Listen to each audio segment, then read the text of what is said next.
Nithyanandeshwara samarambam Nithyanandeshwari madhyamam Asmadacharya paryantam Vande Guru Paramparam। इस समय हमारे साथ उपस्थित सभी दर्शकों और भक्तों का मैं प्रेम एवं आशीर्वाद सहित स्वागत करता हूँ। I welcome all of you with my love and blessings.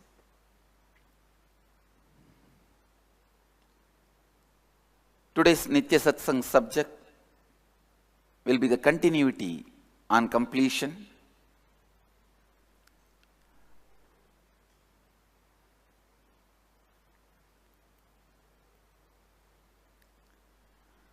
Yesterday, we had a Maheshwara Puja in the ashram and then a Sangha meeting. I am going to give the essence of that only today as a satsang.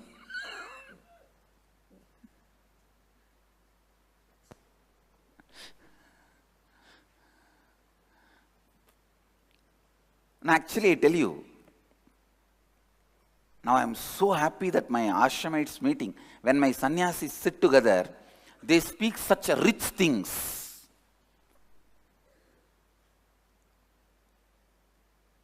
Actually, yesterday during the discussion, I could see everyone is so logical when they question others.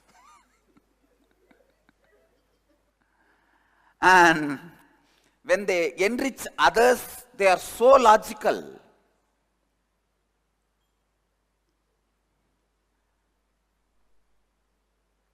And so clear, so alive, so aware, so conscious. When the same problem comes to them, the same words does not work for them. No. This is inauthenticity. Understand? Humanity suffers with this only one disease. Please listen. Please come to the space of listening. I am throwing some of the very important sacred secrets. Humanity suffers only with one disease.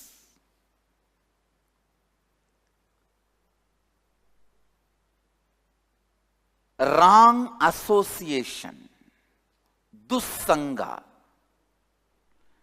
Why you are able to enrich others? One of my sannyasini commented, the exact words which does not work for me, I am throwing it on others. It works for them. The exact advice which I gave it to myself when I was in problem did not work for me. When I give that word to others, it works for them. Why? Please understand. The wrong association of associating with your powerlessness and feeling that is you is the biggest suffering. Please listen. Instead of you associating with you, you associate with your powerlessness, then no teaching works. No words work.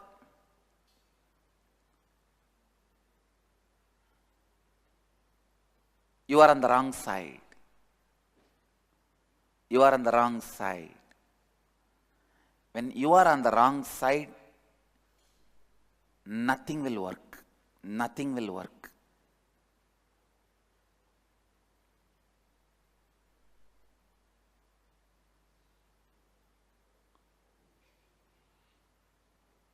Nothing will work. Mullah Nasruddin goes to a man and says, give me some money. The man asked, why?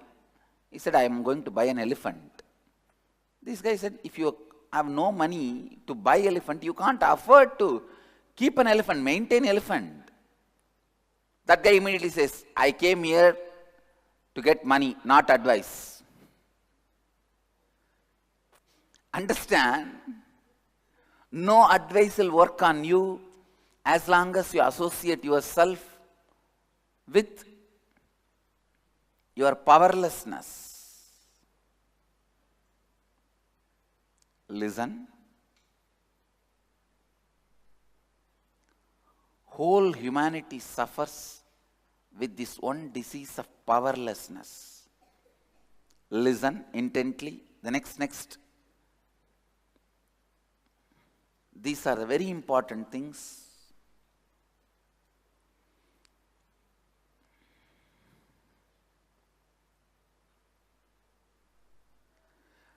When you give the same words as advice to others, when you enrich others, you are not associating yourself with their powerlessness. That is why you are able to handle it so beautifully, properly. But when you are enriching yourself, you associate yourself with your powerlessness. That is why you miss it. That is why you miss it. Why the same words which does not work for you works for others? Because when you utter those words, you do not associate yourself with their powerlessness. You have already created a distance. So, you will have the conscious clarity.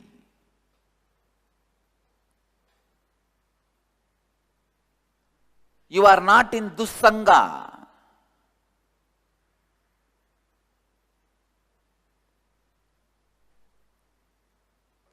Wrong association.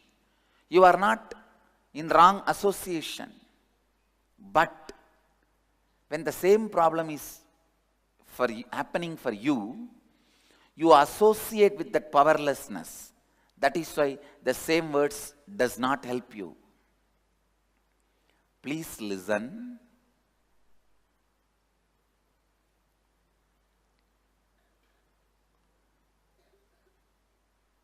I tell you,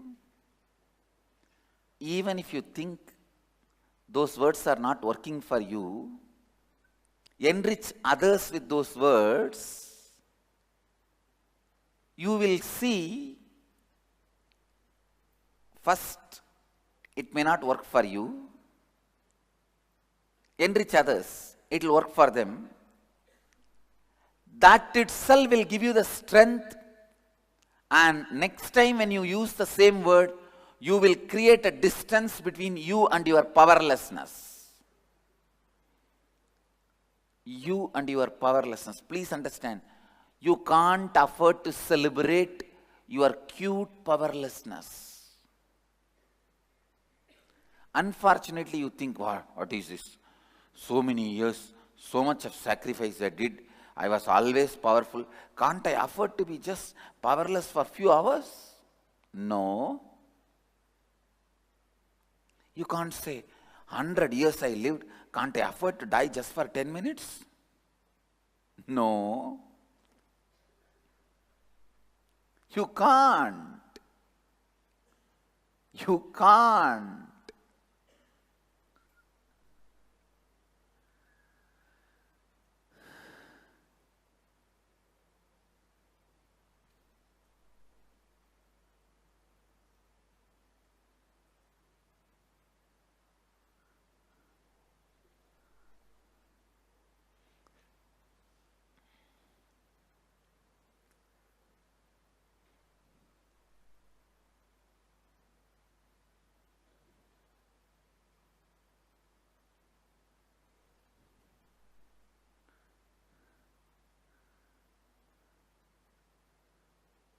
Don't be childish.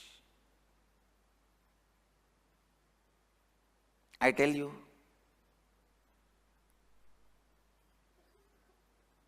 when you associate yourself with your powerlessness, your whole life is useless.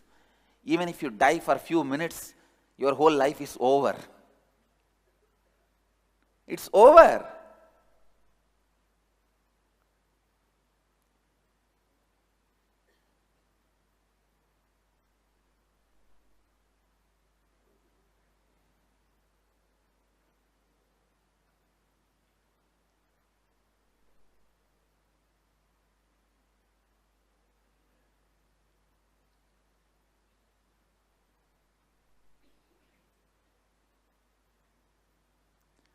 your history will be rewritten constantly based on your victory or failure. Please listen. Your history will be constantly rewritten based on your victory or failure. Your history is not stagnant. Your history is not the actions you did, but the context you carry now. The context you carry now.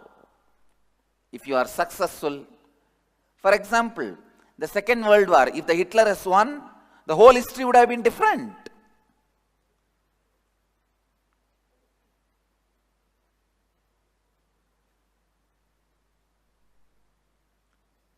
In India, if Subhash Chandra Bose was alive, the whole history would have been different.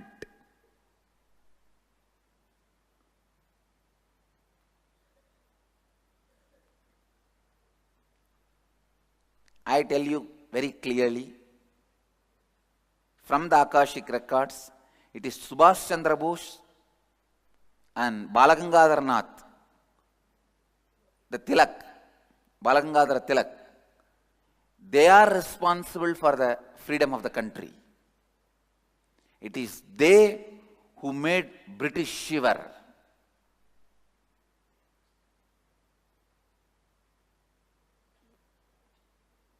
If they were alive,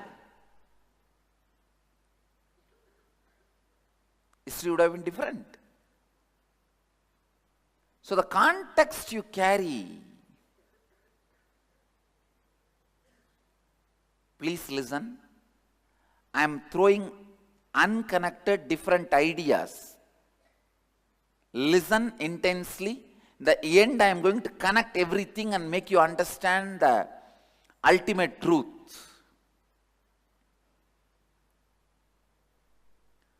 First, the words,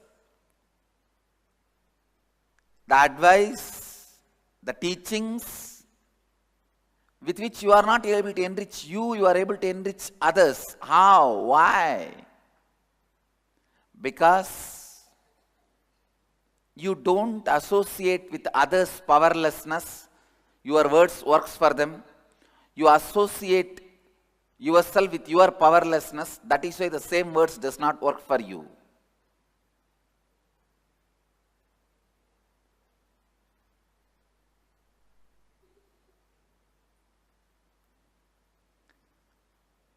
So the first thing you need to do is disconnect, disassociate. Create a distance between you and your powerlessness. Don't celebrate your powerlessness. Don't try to hide it from others. Clean your living space and throw all the dash out. Don't try to hide it inside your bedroom so that others can't smell. Others don't know.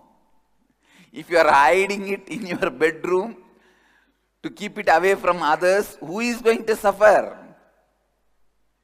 You are going to be suffering.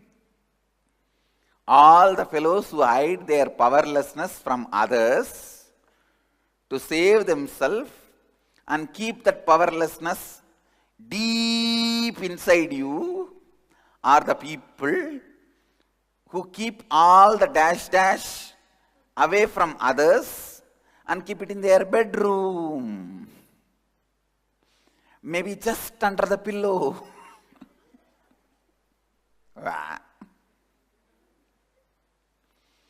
The space you operate from when you work with others is different from the space you operate from when you work with yourself.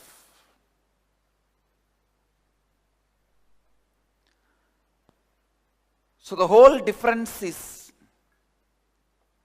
when you work with yourself, you associate yourself with that powerlessness, tussanga. When you work with others, you keep distance from the powerlessness. You are associating yourself with the powerfulness, satsanga.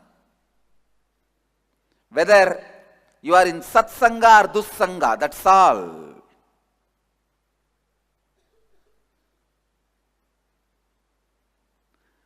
Don't, this is the first idea I am conveying, first truth I am conveying. Second, don't celebrate your powerlessness. Nobody is ready to listen or accept, entertain your powerlessness. Your powerlessness cannot be cutified, justified, and nobody is interested in it. Either you throw your powerlessness out, or people will throw you also along with your powerlessness out. Either you throw your powerlessness out, or people will throw along with your powerlessness you also out. Nobody is ready to listen to your cutified powerless stories. You say, no, why I sacrificed so much, I did this. Can't I afford to be powerless for a few minutes? No. No.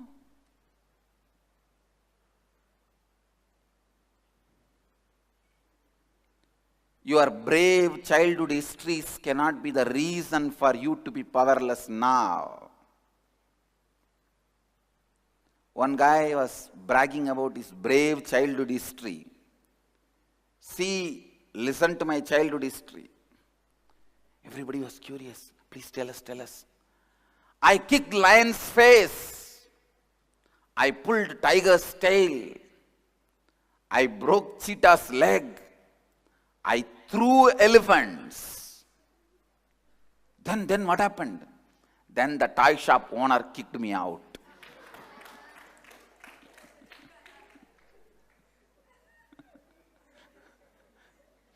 This is all your childhood history.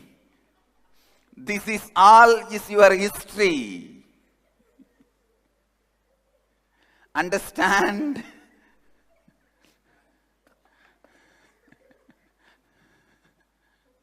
Nobody is ready to listen.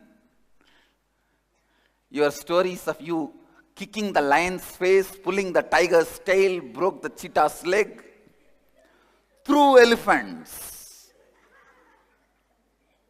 No. Do not entertain powerlessness by justifying it or cutifying it.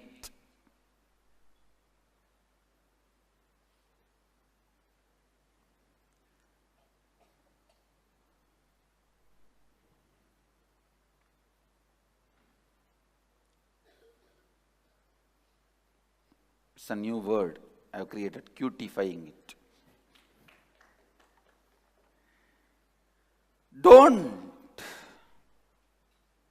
Don't justify or cutify your powerlessness. Next, I wanted to tell you a very important truth. Please listen. Even if some great truths are not working for you, don't stop enriching others with it, because when you learn to, see, when you enrich others with the truth, you operate from the right space, then you will learn the process of how to operate from the right space, then the same truth will start working for you, because you learned to operate from the right space. And I wanted to reveal a very important truth, a very important, shocking revelation to all of you. All my satsangs are the words which did not work for me 10 janma before. Listen. All my satsangs, all the words with which I am enriching all you guys, are the ideas, truths, which did not work for me 10 janma before.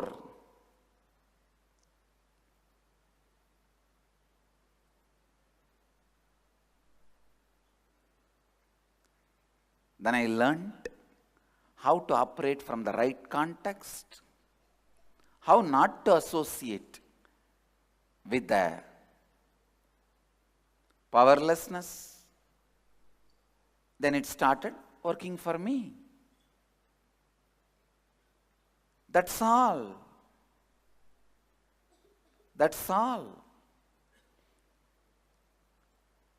When you spend more and more time in the space of completion, you are becoming matured soul.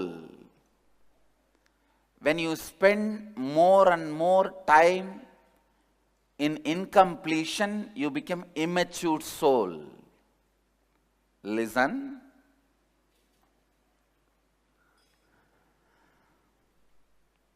When you spend more and more time,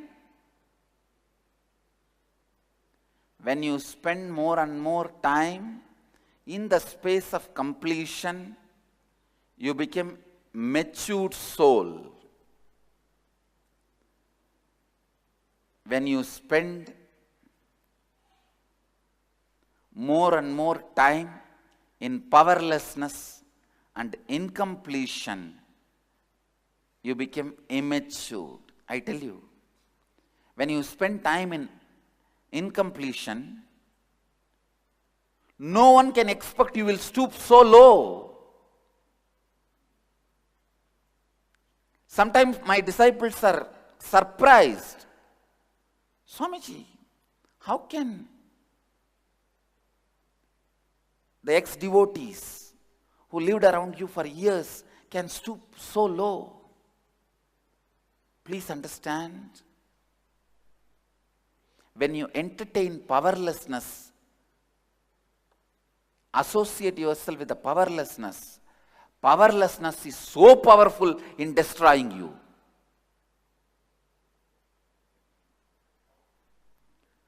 Powerlessness is worse than alcohol and poison. Poison destroys your physiology. Alcohol destroys your psychology. Powerlessness can destroy both your physiology and psychology, both. Poison destroys your physiology. Alcohol destroys your psychology. Powerlessness can destroy your physiology and psychology, both. Alcohol also destroys your physiology, but in slowly, gradually. It destroys your psychology first. It makes you imbalanced immediately. Powerlessness can destroy both. When you are constantly entertaining powerlessness inside without doing completion, even you can't expect you will stoop so low.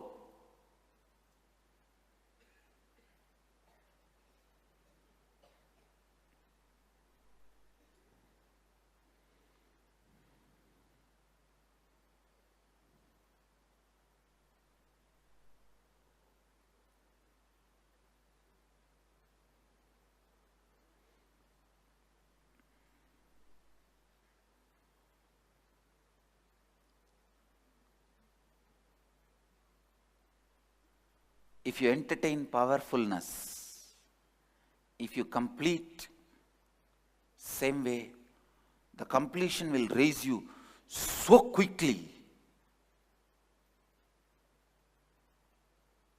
Please understand. I never expected I'll achieve the enlightenment experience so soon. When I was 21, I was clearly planning I will live in Himalayas till I get enlightened. I was expecting that I may be alive for 90, 95 years because Raghupati Yogi prepared my body and he has always told me, that you will live quite a long time because I have prepared your body. And I also know how He prepared my body. And see, the longevity is just nothing but the length of your breath. Your longevity is dependent only on the length of your breath. And Raghupati Yogi has aligned my breathing length very properly and beautifully with a proper yogic training. So, and he made me believe, and I also always believed I will live quite a long time.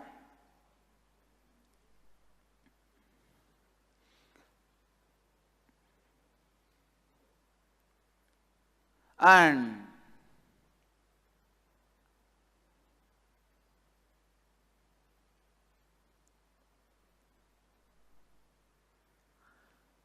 I was planning maybe some 95 years I will live in Himalayas. Either I will get enlightened before death or during the death I will become enlightened. Whether I become enlightened or not, I will live for the enlightenment and die. I never ever thought or felt I will become enlightened. I tell you, just a simple decision to be in the completion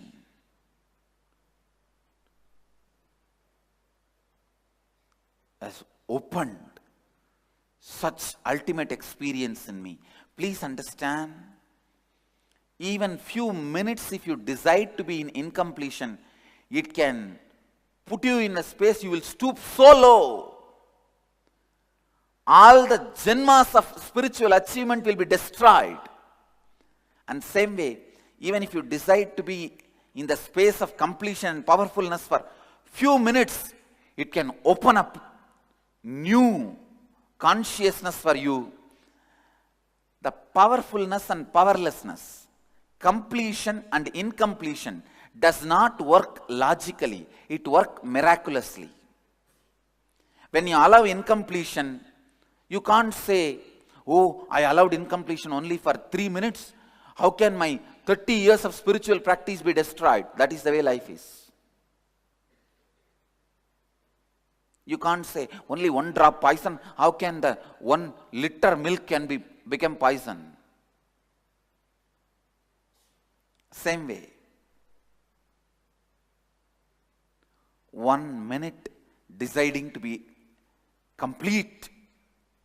In the space of completion, your janmas of sins will be washed away. You can't say, what is this unfair? This fellow, only 1 minute he was in the completion space. How can all his sins be washed out and he can become a saint? See Arunagirinadar, a great saint from Thiruvannamalai. And see Pattinatthar. See Valmiki. What is Valmiki's history? He just decided for a moment he will be disassociating with all the incompletions, all the powerless space. And the Angulimala, just a moment, he decided, I'll be dropping my powerlessness.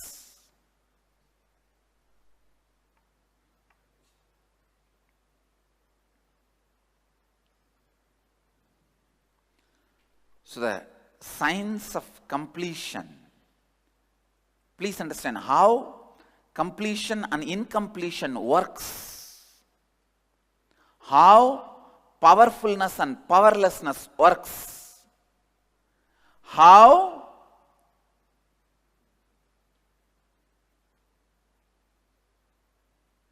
the space of satsanga and nitsanga works.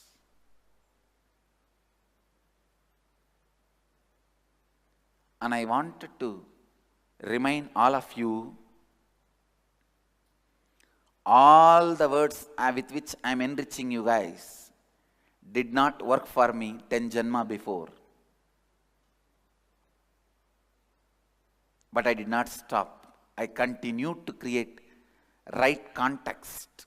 Work with it, work with it, work with it. Now, of course, Few janma before itself it started working for me and naturally working for others.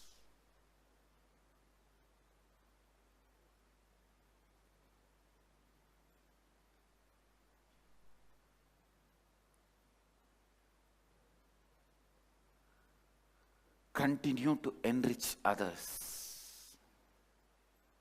Continue to enrich others. Continue to help everyone to find their root pattern and complete. I tell you,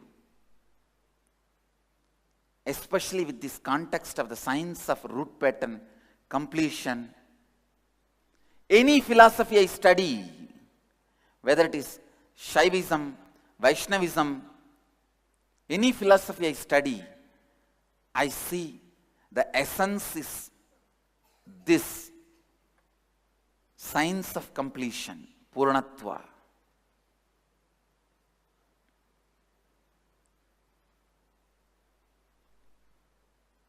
I really wanted, with this context of making spiritual philosophies user-friendly,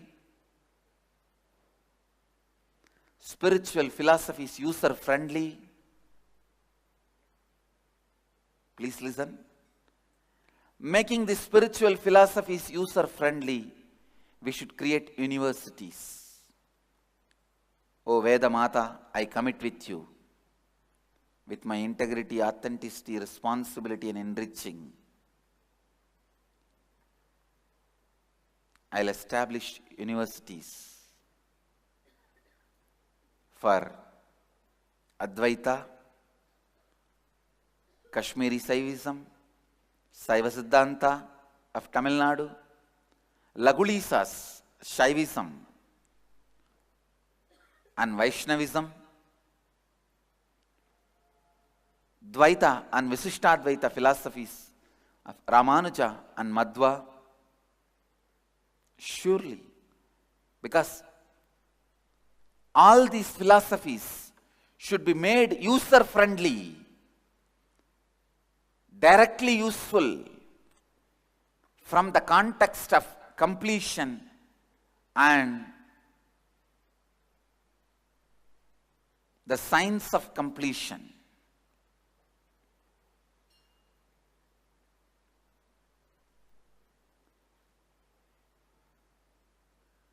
I was feeling really at least some 20 universities should be established.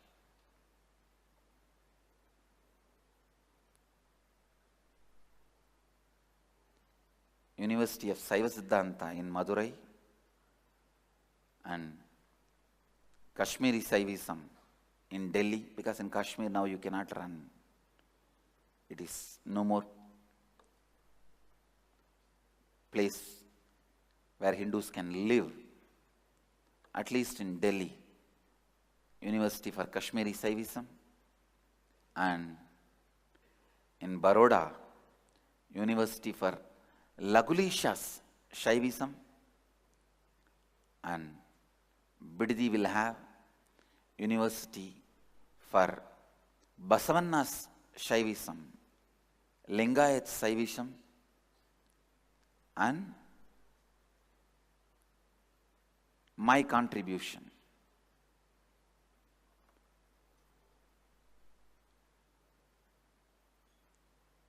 We should have a university for Vaishnavism, either in Melkot or in Srirangam.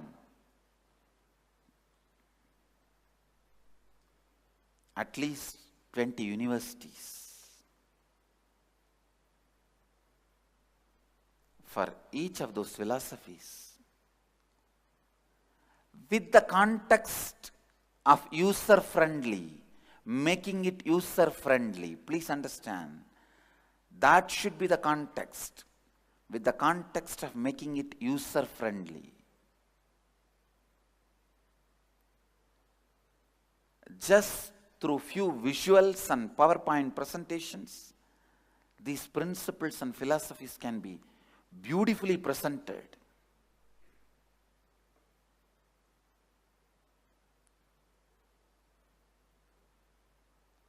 It should be continuously published.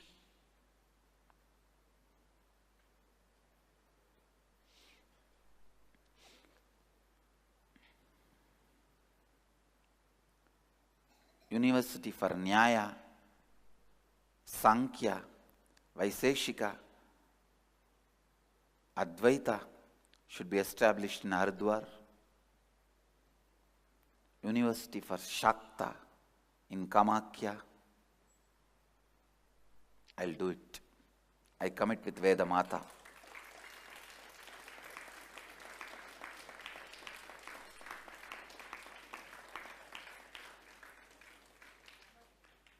That's the only way. This is the only way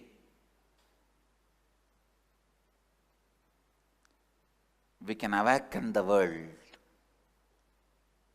Humanity can understand the science of completion and live blissful life. Humanity can create the right context and right space and powerfulness, matured souls.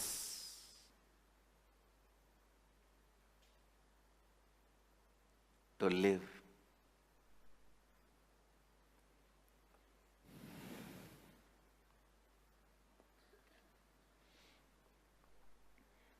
I'll give you the essence in Hindi. मानवता इस एक रोग से पीड़ित है, दुस्संगा। क्यों आप जो समाधान दूसरों को देते हैं वो स्वयं के लिए क्यों नहीं काम करते हैं? आप स्वयं को साथ ना देकर अपनी शक्तिहीनता का साथ देते हैं। आप दुस्संग में हैं। ध्यान से सुनिए, जब आप जो शब्द दूसरों को समाधान स्वरूप देते हैं, आप उनकी शक्तिहीनता के साथ अपना संबंध नहीं जोड़ते हैं। इसीलिए आपको सचेत स्पष्टता है। किंतु जब वही शब्द आप स्वयं की समस्याओं का समाधान पाने के लिए उपयोग करते हैं, आप अपनी शक्तिहीनता के साथ अपना संबंध जोड़ते हैं। इसीलिए आप चेत बन जाते हैं, इसीलिए आप अचेत बन जाते हैं और वो समाधान आपके लिए काम नहीं करते हैं। ध्यान से सुनिए, दूसरों को लाभान्वित करते जाइए। लगातार जब आप देखेंगे कि वही आध्यात्मिक समाधान उनके लिए काम कर रहे हैं, आप देखेंगे कि आपको स्वयं की समस्याओं के लिए भी यह समाधान काम करते हैं। जब आप दूसरों को आध्यात्मिक समाधान देते हैं, आप सही अंतर आकाश में हैं। बार बार जब आप सही अंतर आकाश में हैं, आप और अधिक समय पूर्णत्व की स्थिति में हैं, आप परिपक्व बनते हैं। फिर आप देखेंगे कि वो सही अंतर आकाश आपकी समस्या का समाधान भी देता है, क्योंकि आप सही अंतर आकाश का उपयोग करना सीख लेंगे। पहले आपको स्वयं और शक्तिहीनता के बीच अंतर लाइए। शक्तिहीनता को अपने भीतर छुपाने का प्रयत्न ना कीजिए और ना ही शक्तिहीनता का उत्सव ना मनाइए। ये स्पष्ट रूप से जानिए, आपकी शक्तिहीनता में किसी को भी रुचि नहीं है। अपनी शक्तिहीनता को प्रोत्साहित ना कीजिए। शक्तिहीनता शारीरिक और मानसिक दोनों स्तर पर आपका विनाश करता है। समस्या यह है कि जिस अंतर आकाश के साथ आप दूसरों से काम करते हैं, वो स्वयं के साथ काम करते समय के अंतर आकाश से भिन्न है। ध्यान से सुनिए, यदि आप पूर्णत्व की स्थिति में कुछ क्षणों में रहेंगे, आप एक भिन्न नई चेतना का अनुभव करेंगे। उसी तरह अपूर्णता की स्थिति में कुछ क्षणों में रहने से वर्षों की आपकी तपस्या, आपका आध्यात्मिक विकास का कुछ क्षणों में विनाश हो सकता है। लगातार दूसरों को लाभान्वित करते जाइए, सभी को अपनी मूल विचारधारा से पूर्णत्व लाने में सहायता कीजिए। मैं वेद माता को वचन देता हूँ, सभी आध्यात्मिक सिद्धांतों को लोगों को आसानी से सीखने हेतु में विश्वविद्यालयों को निर्माण करूँगा। कम से कम 20 विश्वविद्यालय का निर्माण होना चाहिए, जैसे मदुरई में शैव सिद्धांत के लिए, दिल्ली में कश्मीरी शैविज्म के लिए, बड़ौदा में लकुलिश जी के शैव संप्रदाय के लिए, बिडदी में बसवन्ना जी के लिंगायत शैव संप्रदाय के लिए, और मेरे सिद्धांतों के लिए मेलकोट में या श्रीरंगम में वैष्णव संप्रदाय के लिए, हरिद्वार में न्याय सांख्य वैशेषिक अद्वैत संप्रदायों के लिए, कामाख्या में शाक्त संप्रदाय के लिए लोगों को मगत्व रूप से पूर्णत्व का विज्ञान दिया जाना चाहिए। Understand?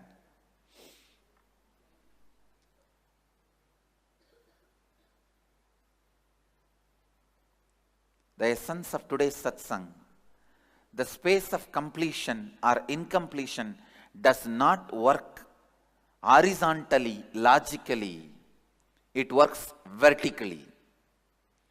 If you are in the space of incompletion, you fall vertically down. If you are in the space of completion, you fly vertically up. The travel with completion or incompletion is not horizontal. It is vertical. Either you fall vertically down or you fly vertically up. Your idea of horizontal travel is wrong. See, Arunagirinathar, a saint, lived in Thiruvannamalai. Till the age of 30, he was a drunkard, womanizer and what not.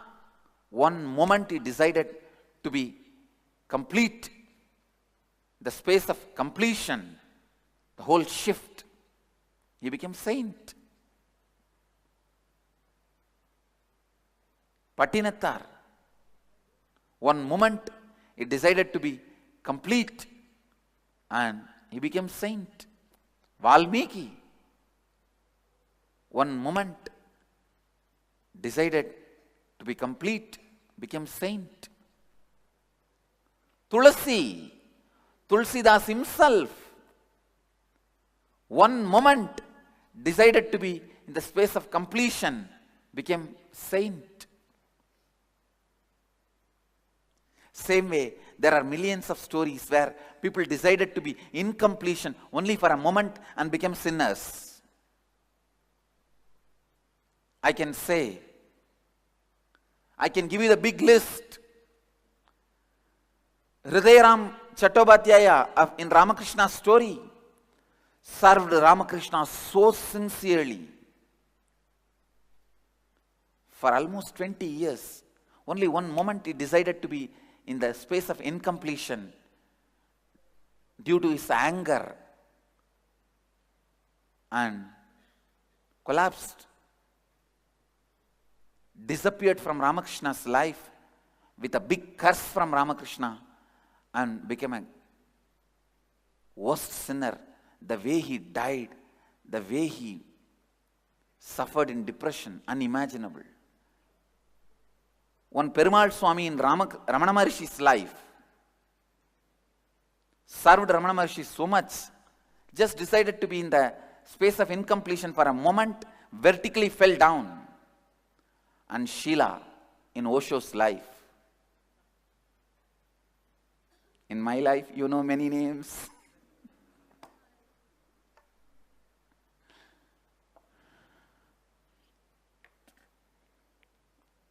One moment of incompletion, you can vertically fall down one moment of completion, you can vertically fly up. Because completion or incompletion does not work logically in a horizontal way, it does in a vertical way.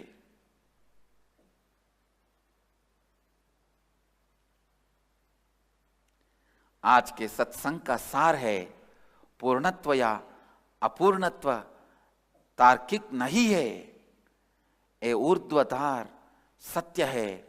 जब आप अपूर्ण हैं, एक क्षण में आप सीधे नीचे गिर जा सकते हैं। जब आप पूर्ण हैं, एक क्षण में आप सीधे ऊपर उड़ान भर सकते हैं, बार सकते हैं, उड़ान भर सकते हैं। अब हम नित्य सत्संग के अगले भाग निराहार संयम में प्रवेश करेंगे। सीधी तरह से बैठ जाइए और चेतना स्थिति के साथ कल्पना कीजिए कि आप बिड़ती वटवृक्ष बन गए हैं। इस कल्पना के साथ आप अपने दोनों नासिकाओं और मुंह के द्वारा सांस अंदर लीजिए। जितनी देर सांस को आप अपने अंदर बांध कर रख सकते हैं, उतनी देर आप अपने अंदर सांस को बांध कर रहिए। जब आप सांस को और बांध कर नहीं रख पा रहे हैं, तब आप अपने मुंह बंद रखे, सांस को रख के सांस को अपनी दोनों नासिकाओं द्वारा धीरे से छोड़ दीजिए।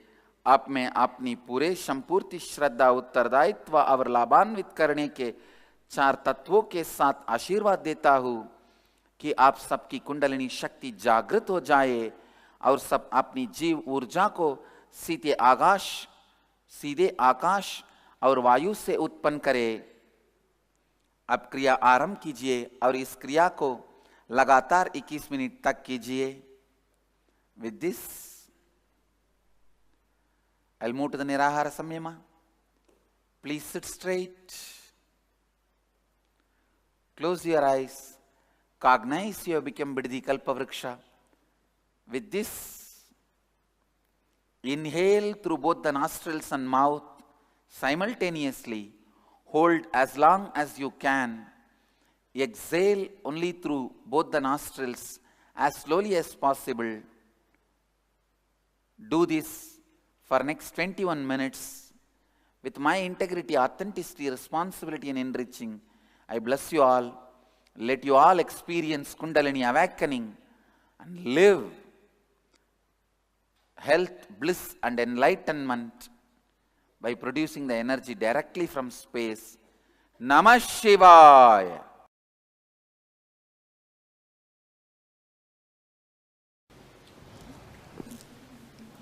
नित्यानंदेश्वर समारंभां नित्यानंदेश्वरी मध्यमाम् अस्मदाचार्य पर्यन्तां वंदे गुरु परंपराम्।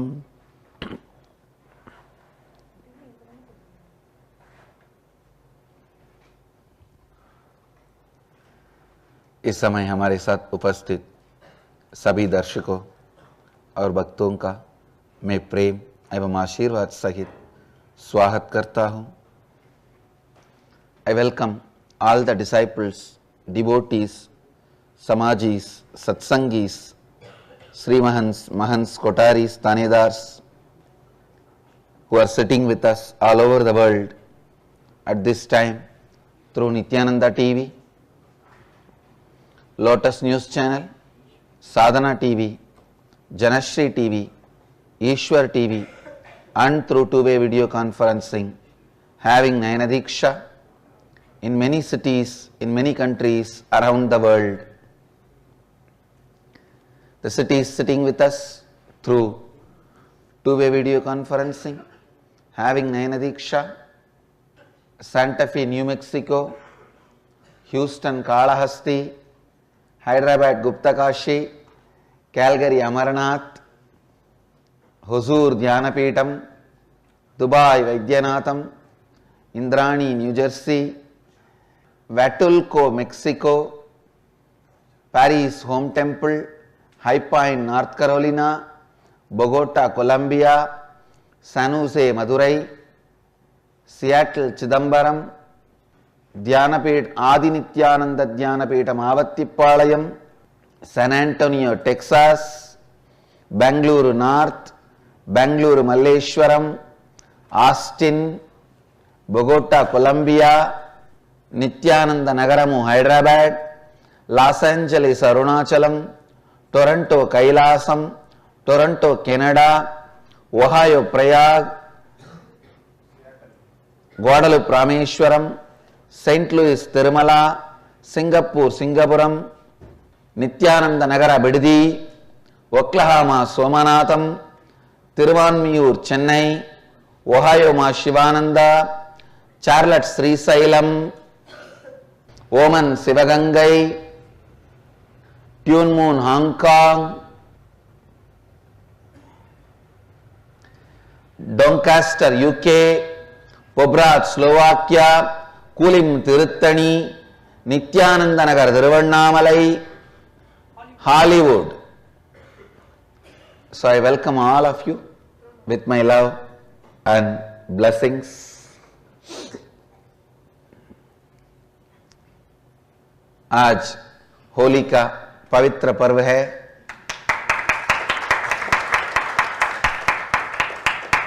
मैं आप सभी को रंगों के पर्व होली की शुभकामना और आशीर्वाद देता हूं। आप सभी का नया वर्ष कल्याणकारी हो।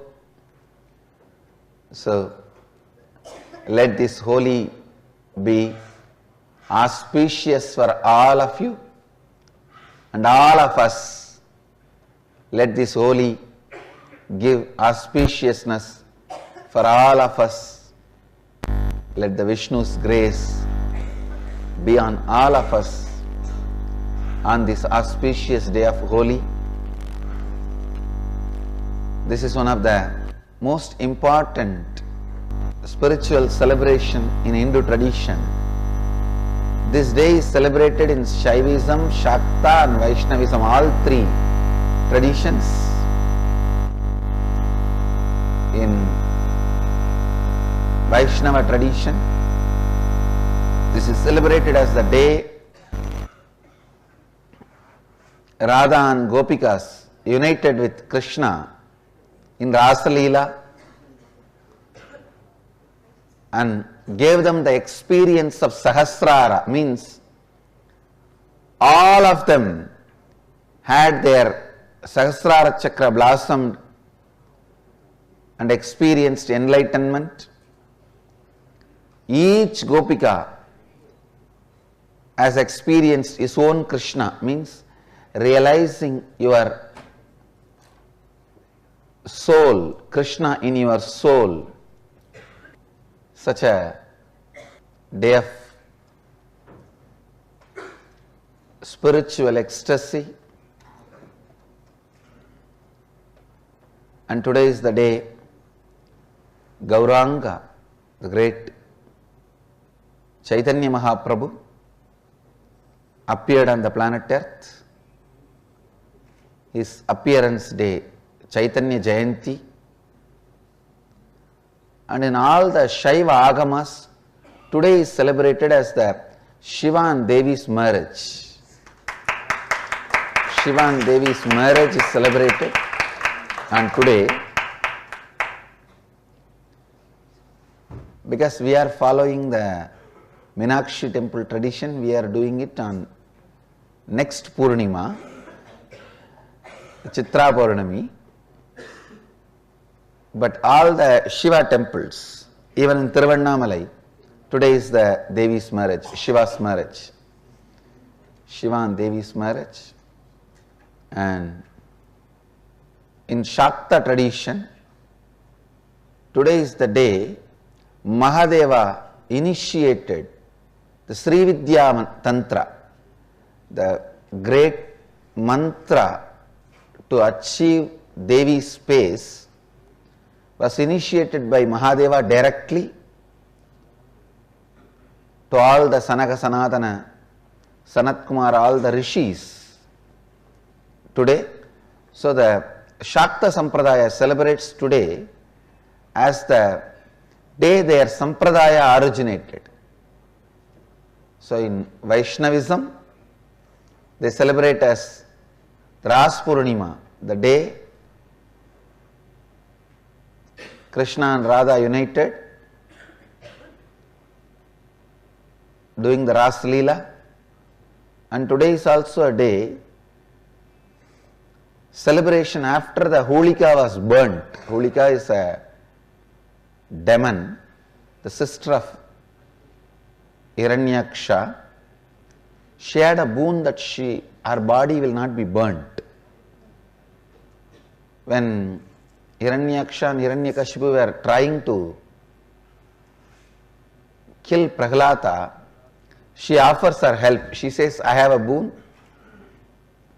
I cannot be burnt, give him, I will make him sit in my lap and both of us will sit, and you put the fire, he will be burnt, I will not be burnt.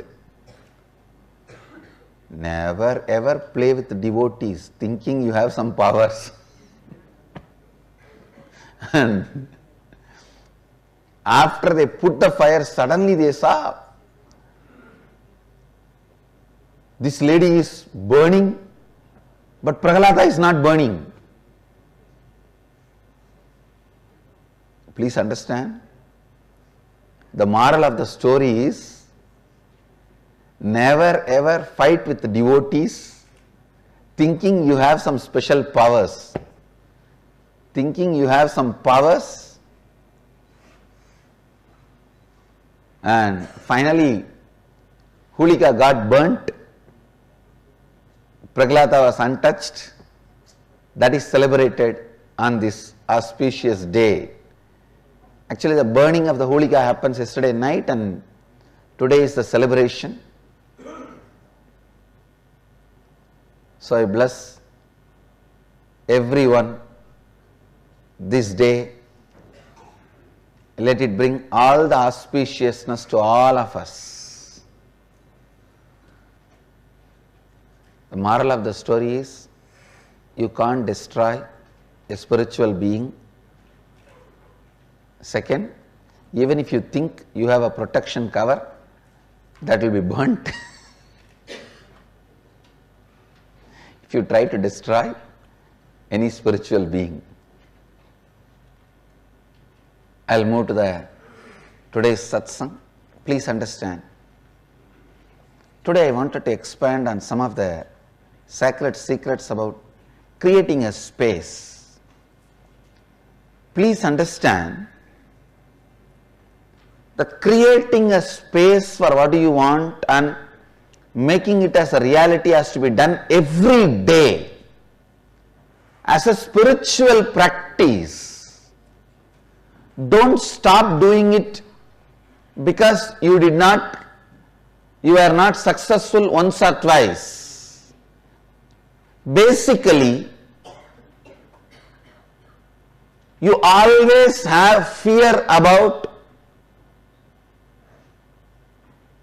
the spiritual zones of you, because in the spiritual zones of you,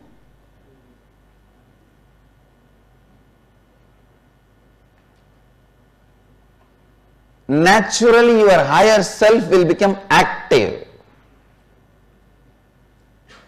The higher self becomes alive.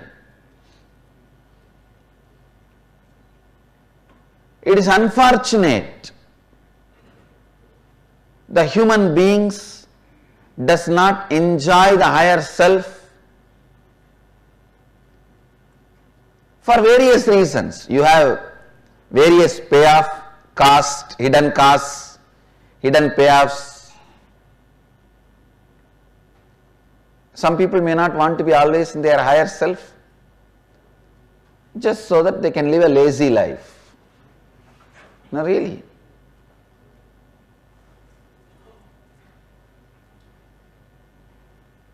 Please understand, never ever miss being in higher self for any reason. Never ever avoid being in the space of completion for any reason. your logic, your energy should never ever convince you not to be in the space of enlightenment. Please listen. The whole logical power you have should be constantly used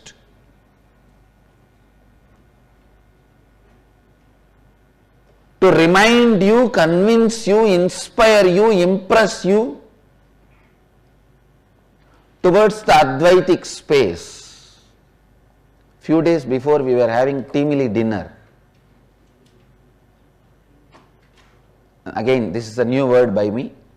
Teamily means family and team together is teamily. Team plus family is teamily. This one word I can tell you with all my integrity. My teamily is the best in the world. It is not an easy joke to have your CEO itself as your father, mother, friend, everyone. Because he has to put work pressure also on you. He has to show and make you experience his love also. His role is also difficult and your role is also difficult. Both sides need certain maturity and understanding. My maturity and understanding can be taken for granted because I am responsible. But my team also shows so much of maturity and responsibility. Even if they struggle, it is okay, nothing wrong. So we were having a teamly dinner. Then two of my sannyasis were playfully fighting about Mahadeva and Devi. Now I told them, even for casual fight, you cannot be reduced from Advaita Vedanta. Suddhadvaita Vedanta. Please listen. Even for a casual fight, you should not lose the clarity. But one nice thing, both of them understood. Both of them understood.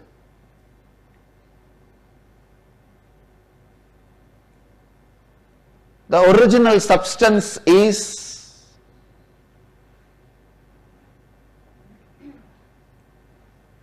Mahadeva. The original substance of existence decided to enjoy itself. It is called Shakti, Devi.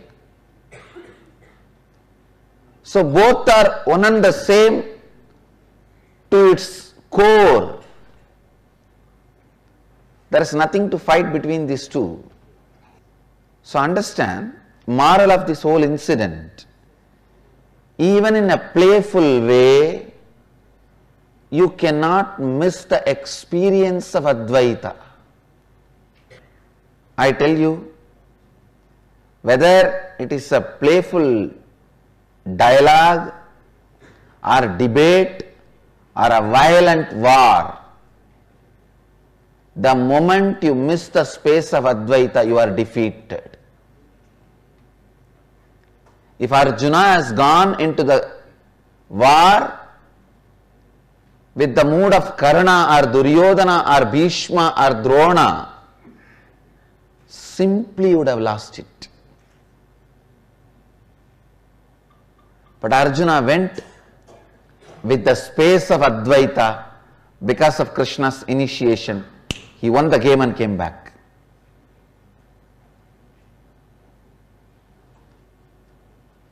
For all the Hindu organizations, the so-called right-wing organizations, the Sangh Parivars, for all of you I am reminding you, Whether you accept me as your Krishna or not, I accept you as my Arjuna. For all of you, I am reminding you, do not miss the space of Advaita. Hold on to the space of Advaita in all your fight. Only then you will win. The moment you miss the space of Advaita, you have anger, violence towards somebody, you will lose the game. Understand? If you carry the clarity, the other person is extension of you, even if he tries to attack you, his whole being will not support him in his attack on you. He will be so foolish, he will collapse and you will not be attacked. Please listen. Today I am revealing one of the very important sacred truth. If you are established in the space of Advaita, even if the other guy tries to attack you, abuse you, his whole being will not cooperate with him to attack you. Simply, he will lose strength and fall into stupidity and foolishness, powerlessness. He will not be able to attack you. He will collapse before even he stares at you. The power of the space is such, I tell you,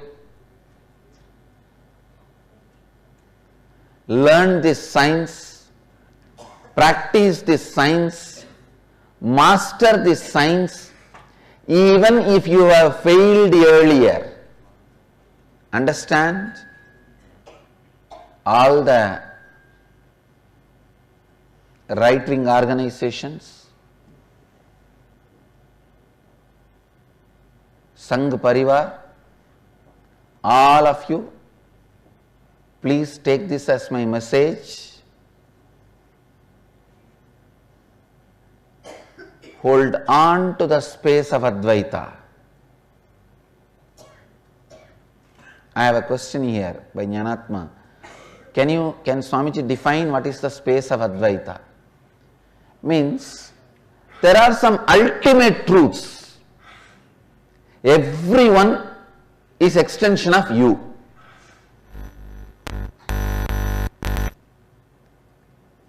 Whether you call us a Hitler or Bin Laden, Buddha or Mahadeva,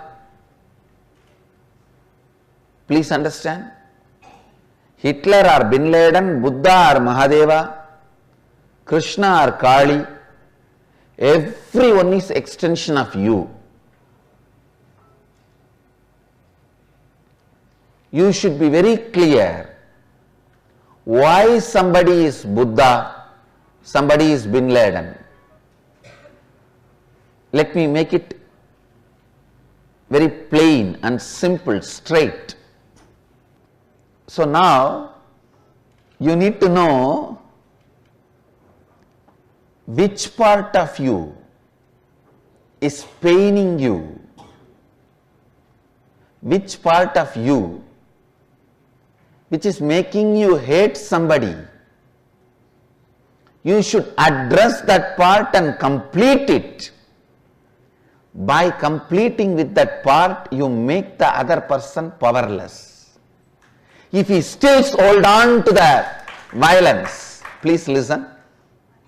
Listen once more. For example, in the world, in fact level itself, there are violent people, terrorists, who attack, abuse, destroy.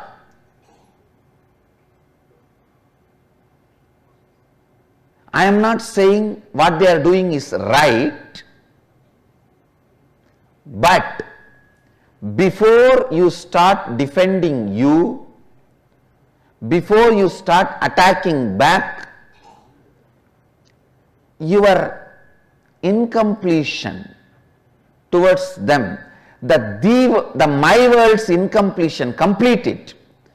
When you complete it, please understand what I am giving you is a successful war strategy, because I have won many wars, I am going to be winning many wars. What I am saying, what I am telling you is not some spiritual philosophy, it is a successful war strategy. Look into you, complete with the part of you which is responsible for your anger, your violence.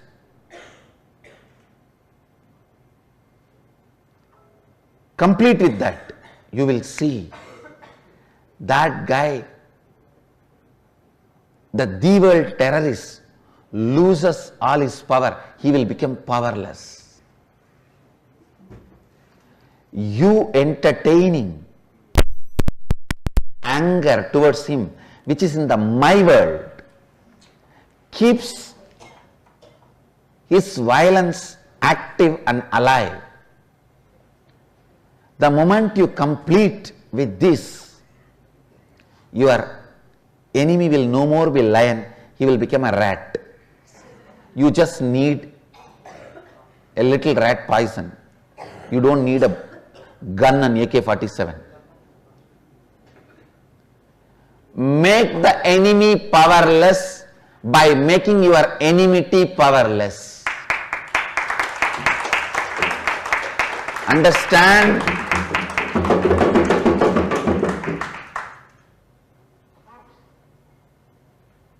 All the right wingers, understand. As long as you hold on to this Advaita space, you are the winner. You are Arjuna. You will never lose.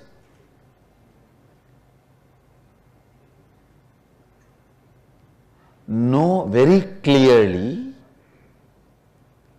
I am not saying in the world all the persons are right, good, they should be loved. I am not saying all that. I do accept many of your ideas, but be very clear, by entertaining enmity, you are making enemies strong. This is the ultimate law of life. By completing with enmity, you make enemy weak. This is the space of Advaita, understand. This is the space of Advaita.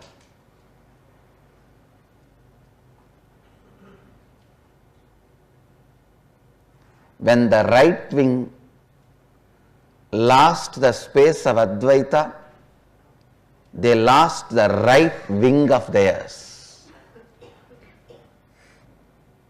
In the anger of enmity, in the rationale of enmity, in the logic of enmity, you are foolishly supplying energy to enemy. Understand? The completion with your enmity, with your anger, not only leads you to non-violence, leads anybody who is violent to powerlessness. All his actions with violence will become powerless. How do you think I make all my enemies powerless and foolish, stupid? If you see all the fellows who cherish enmity towards me, the actions they do, study it, you will find all of them stupid. How do you think I make them stupid? Because I complete and I don't carry any enmity. when I don't carry any enmity, when I don't carry any violence, when I become the space of Advaita, when I become the space of joy, every night I fall into that space back in the Samadhi. Loka samasta sukhino bhavantu. I tell you, when you say Loka samasta sukhino bhavantu, suddenly all your enemies will become powerless. They will become powerless toward their actions towards you with their enmity. Means their violent actions will become powerless. They will become stupid when they try to attack you. And they will just lose their power. I tell you, completion with your violence, completion with your anger, completion with your enmity will make your enemy powerless. It is the law of life. I tell you,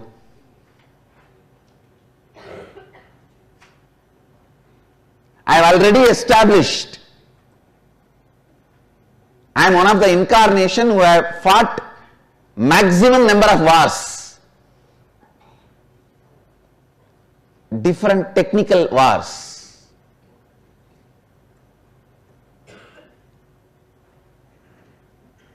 I tell you, not only fought, emerged successfully, won the wars. Listen to this strategy sincerely. When you create the space of Advaita in you, means non-violence, no enmity. Again and again get back to that space, no enmity, non-violence. I am not even saying become friendly, that is up to you whether you want or not. But decide to be non-violent, no enmity. I tell you,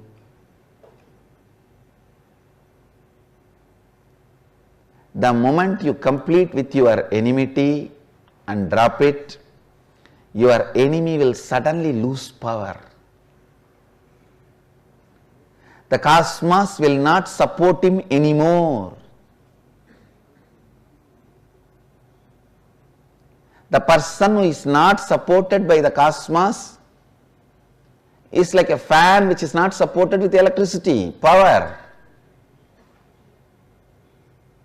It cannot run. If it was running, maybe it will take few seconds for it to stop once you switch off.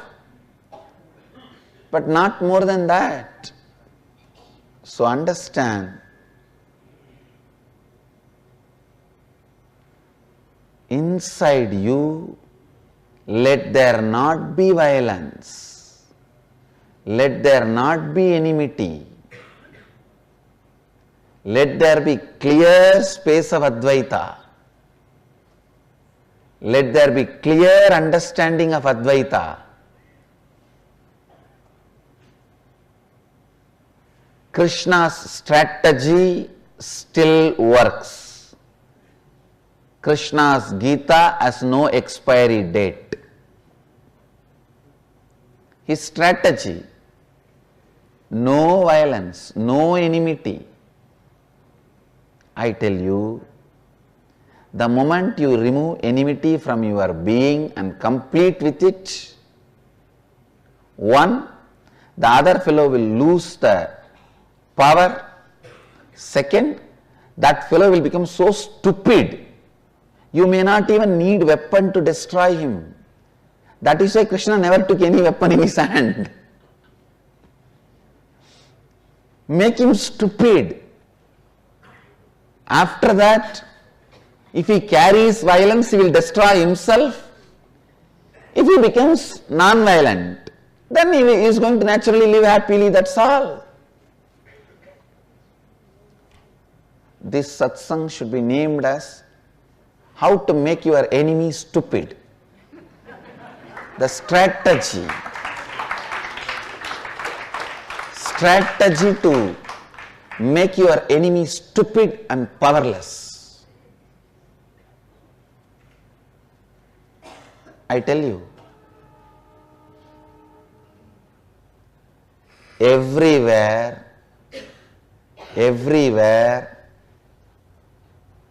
Advaita has a direct utility value, whether you are in a hospital for health, you are in a marketplace for wealth, you are in a court fighting a case, you are in a war field fighting some people, you are in a place of riot where you have to survive,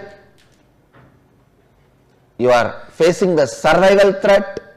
Wherever you are, the space of Advaita has highest utility value.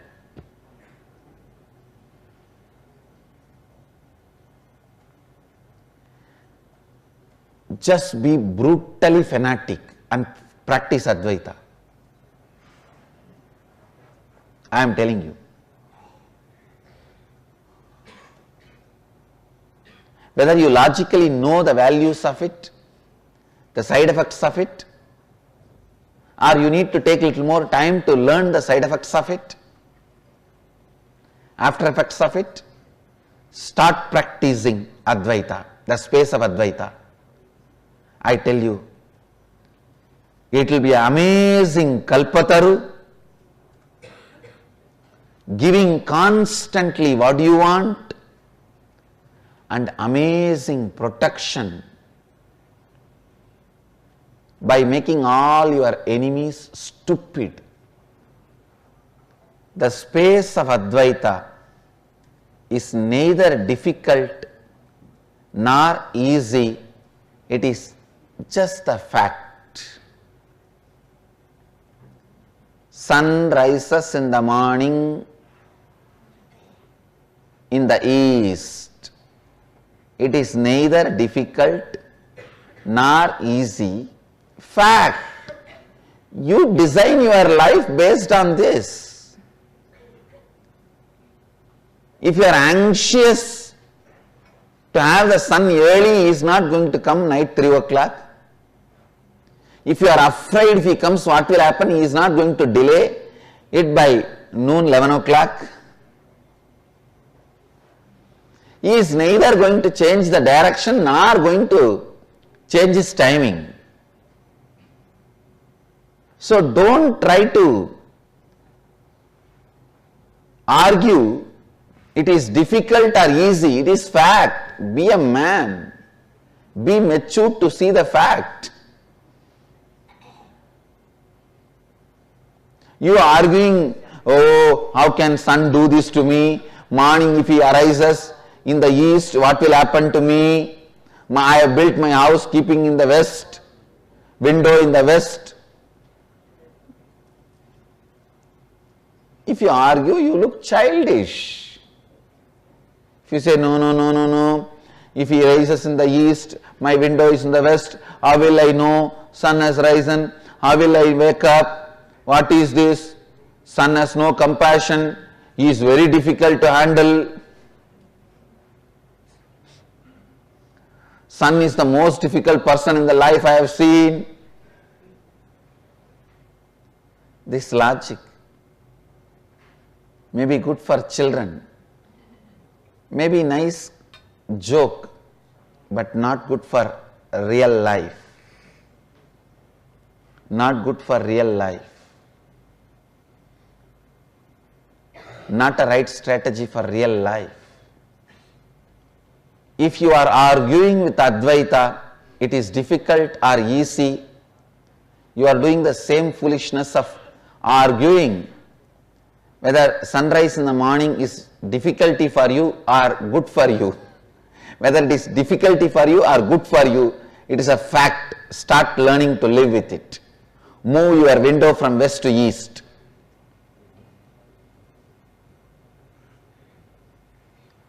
So stop arguing whether Advaita is good for you or bad for you. Just move your window to the right direction and start living it. That's the most intelligent decision you will make in your life.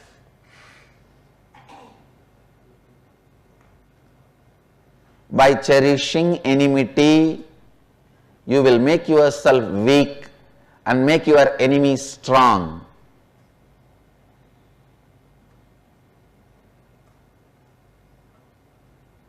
By completing with enmity, you will make your enemy weak.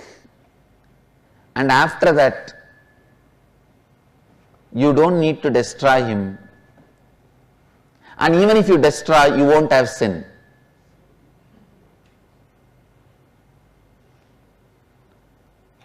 You may not even need, because he will die by his own powerlessness. Even if you want to destroy him, you may not need weapon. Understand, the space of Advaita is the best strategy planner, whatever situation you are in. The space of Advaita can be the best war strategy, political strategy, business strategy, economic strategy, health strategy, and the strategy for productivity, highest possible life. Understand? Don't believe completing with your violence will make you weak. If you believe completing with your violence will make you weak, you are wrong. Krishna lived in the space of completion. He was always powerful. As a single man, he finished what he wants to finish. The moment you allow enmity, the first thing will happen is you will be split to pieces. You yourself will not be sure about you. The confusion is the curse from violence. Confusion is the first side effect you will experience from the violence. Do not cherish or entertain enmity even for a casual argument or playful way. Learn this as a lesson. Do not cherish enmity and violence as part of you, even in a playful way. The space of Advaita, everything is extension of me.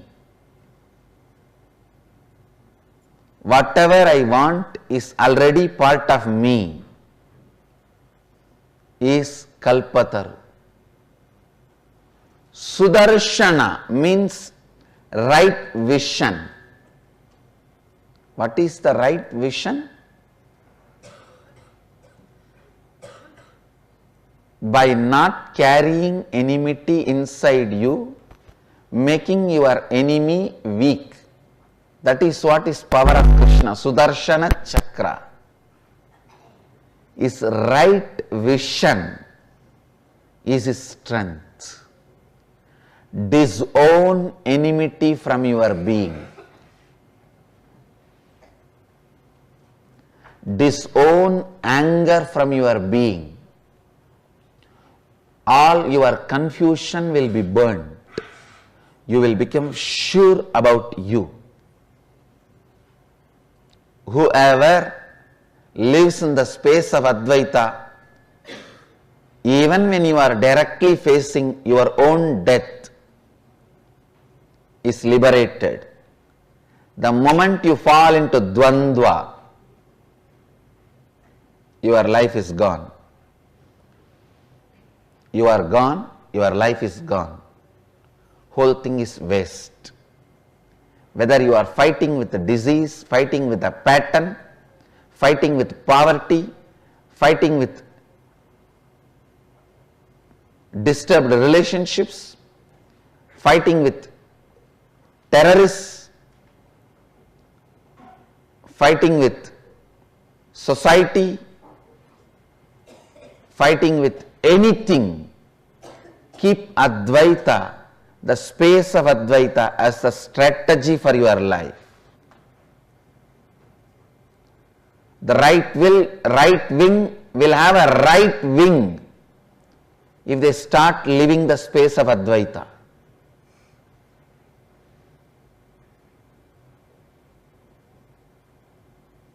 Add the right wing to the right wing.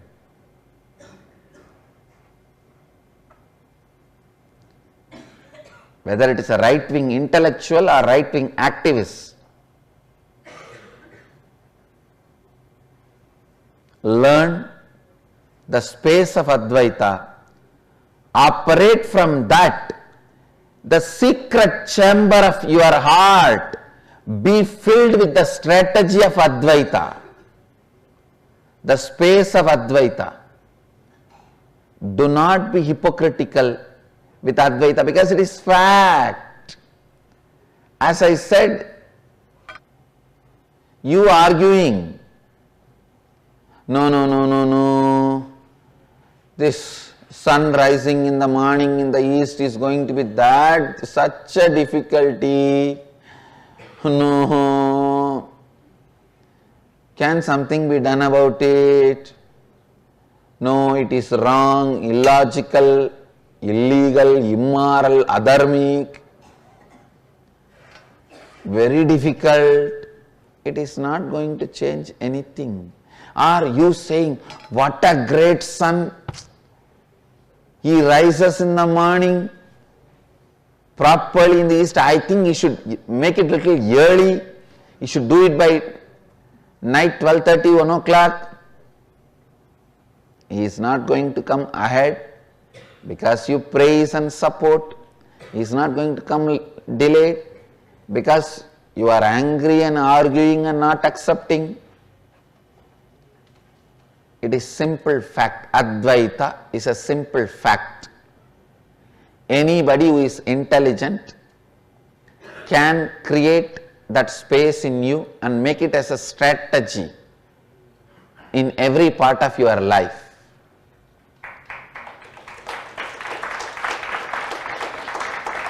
Whoever say the whole life has only two actions, the whole life.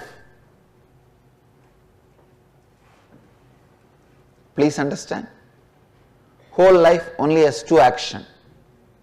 One, the action because of greed or love, acquiring. The action because of hatred or enmity, moving away or fighting, moving it out of your life. If you use the space of Advaita in acquiring, you are a successful Vaishya. If you use the space of Advaita for protection and expansion, you will be a successful Kshatriya. If you use the space of Advaita to be and cause everyone's reality, you are a successful Brahmana. If you don't use the space of Advaita and start believing the foolish logic of the world, my world, how it functions, you are a Shudra. You will be a failure. Whoever uses the strategy of Advaita, science of Advaita, the knowledge of Advaita to acquire, you will become a successful Vaishya. If you use the knowledge of Advaita for protection and expansion, you will be a successful great Kshatriya. whoever uses the knowledge space of Advaita for everything in his life becomes a great Brahmana. I wanted all my disciples to be a great Brahmanas.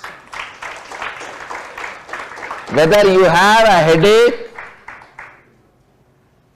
or survival threat, knife in your neck, be in the space of Advaita and make decisions. Every disciple, anybody who considers me as a guru should bring this as a lifestyle into you.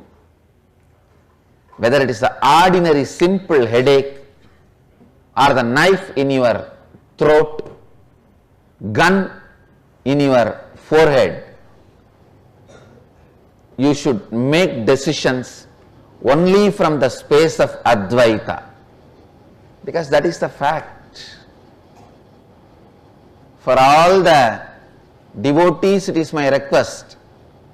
For all my disciples and sannyasis, it is my order. More than an order, it is Guru Vak for all of you. Constantly practice.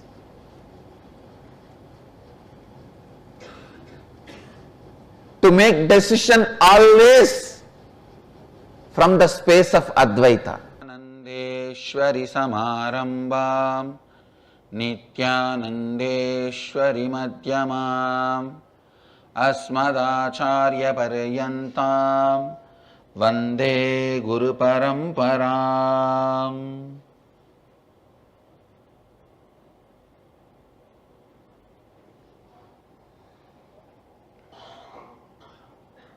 I welcome all of you with my love and respects. इस समय हमारे साथ उपस्थित सभी दर्शकों और भक्तों का मैं प्रेम एवं आशीर्वाद सहित स्वागत करता हूँ. I welcome all the devotees, disciples, samajis, satsangis, Srimahans, Mahans, Kotaris, Tanedars sitting with us through Nithyananda TV, Sadhana TV, Lotus TV, Janashri TV, Ishwar TV, and through two-way video conferencing, having Nayanadiksha in many cities, many countries around the world.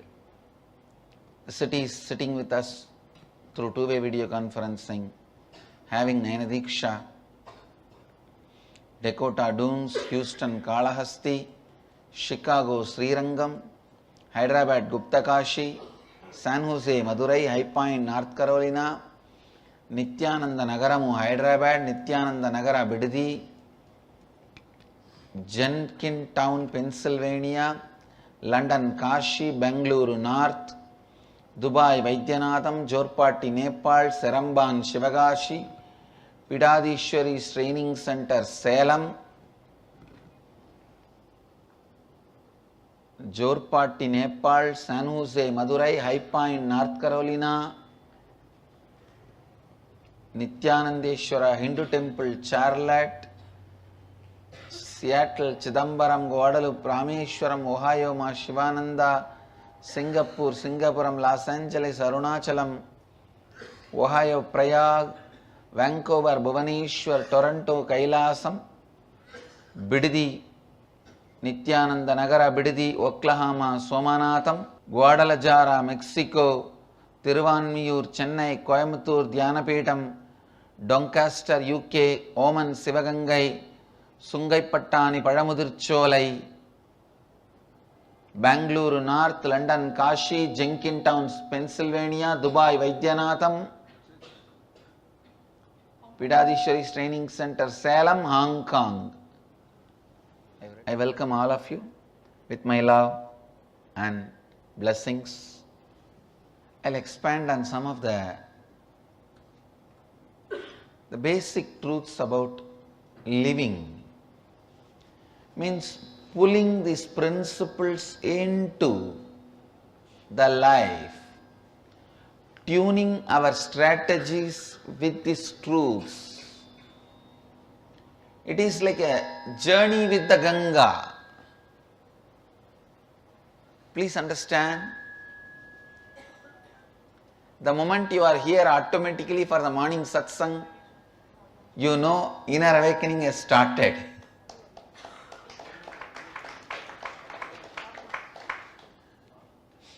You are all here, morning automatically. Please understand. Inner awakening is a pure spiritual awakening to your reality. Being sure about what you want. You need to know one of the important truths is all this theology light does not work for life. I have seen so many theology light gurus. Means smile, be happy, blow your nose 7 times. Theology light means attending to problems as individual problems and having few solutions. I call them only as theology light gurus. Theology light is not theology right. Be very clear. Okay, it may give you that feel-good feeling for a few days. But it is not eternally attending to the problem.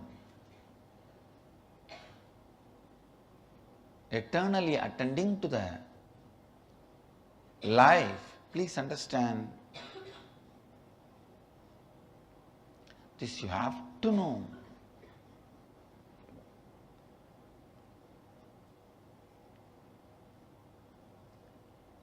Theology light people always associate difficulty with the theology right.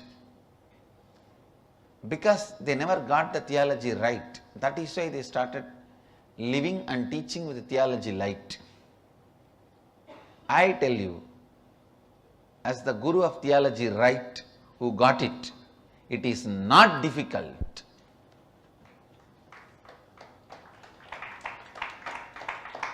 It is not difficult. Whether it is a problem or a solution should be looked holistically. Theology light is not going to solve the life. As I said, they may give you little feel-good feeling, excitement, like positive thinking, creative visualization, how to stop worrying and start living. All this kind of how to win friends and influence people in your life, this kind of books, this kind of people, the self-help, personality development. Please understand. But they will never be able to give you cognitive shift.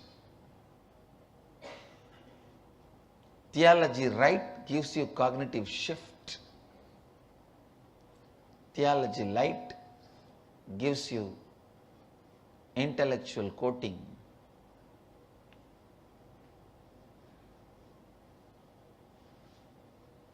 I am not the guru who paints you with a new coat.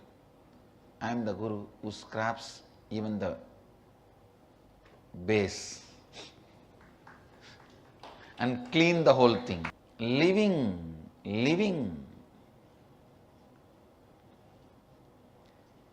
tirelessly, without boredom, constantly.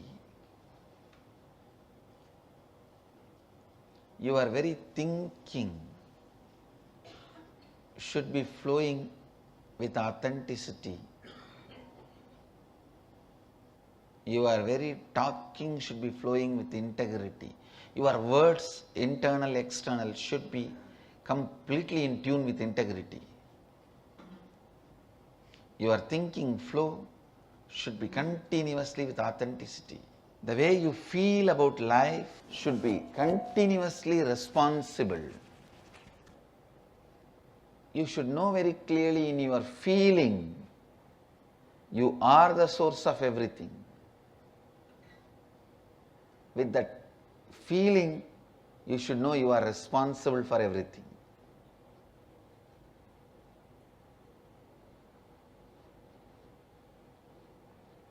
Continuously your feelings should be filled with responsibility. Your living should be constantly enriching you and others. I tell you the secret. Only in the initial days it may look like you need to change some of the actions, routine, day-to-day life and all that. But soon you will find the change in the decision. First of all, even if there is a change in action, you don't struggle or suffer with it. Second, many places you may not even need the change in action. Change in thinking is what I teach. Change in action may happen as a subtext. The context of my teaching is change in thinking, decision making. Subtext may be change in actions, change in acts. Maybe side effect may be change in acts. But the original context with which I am teaching, the context which I am expecting you to operate, changing your decisions.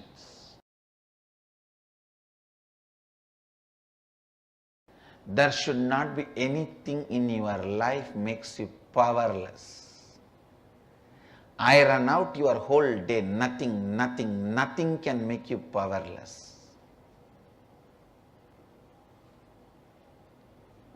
Nothing can make you powerless. Anything which makes you powerless, don't accept, don't resist. For example, if you are afraid of becoming poor, if you are afraid of getting married, if you are afraid of death, if you are afraid of getting into the prison, that somebody may put you in prison, if you are afraid of taking sannyas, whatever may be the fear, don't accept, don't get married. When I say, please listen, if you have fear, about poverty or sannyas or marriage or prison or death, whatever, don't accept that option. Same way, don't go on resisting that option by remembering.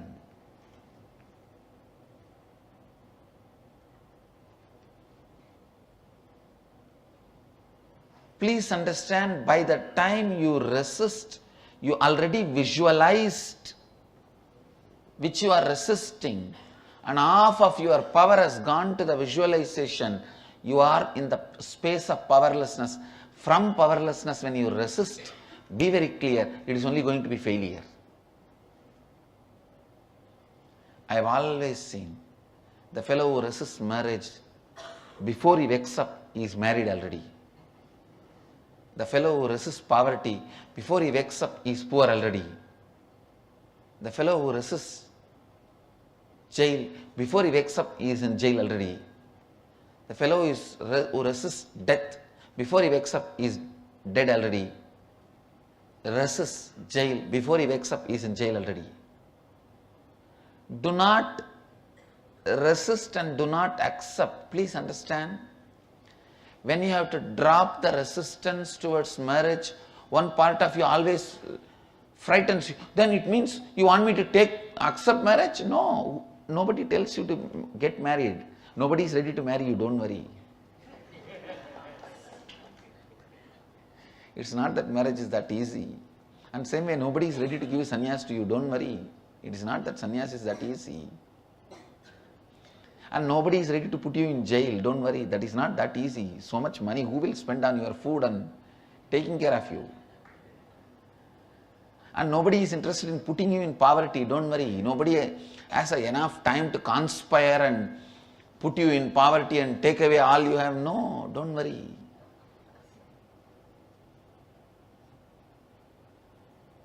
Understand, whatever you are afraid of, when you do not resist them, when you do not accept them, the inner circuit with which you built is revealed to you. You need to know the circuit to know which switch is connected to which equipment and to repair any wrong connections. All powerlessness is a wrong connection in your inner circuit. Wrong connection means fuse will go, that's all. All your depression means fuse has gone in you. Means some wrong connection. The fuse has gone. So understand, most of the time things which you resist, you think it's almost waiting in your door. If you fall asleep, you will enter and secretly you will be in your bed. Whether it is poverty or marriage or prison or sannyas or death, whatever you are afraid of, and I have not told many things, I only gave you some few examples which I heard from people, whatever they are afraid of. I can give you 1,000 examples, millions of examples, things people are afraid of. Some are afraid of waking up in the morning. No, I know. There are some who are afraid of going to bed early in the evening. They wake up so tired and go to bed so fresh. It means what? Wrong connection?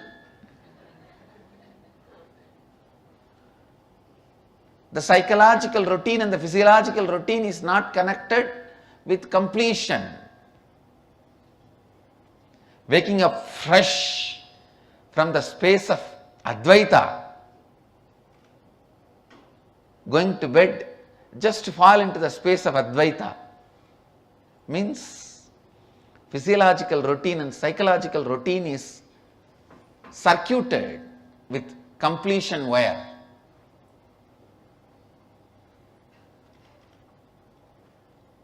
There are only two people, two kinds of people in the planet Earth, whose physiological circuit and psychological circuit is connected with completion, whose connection is with incompletion, that's all.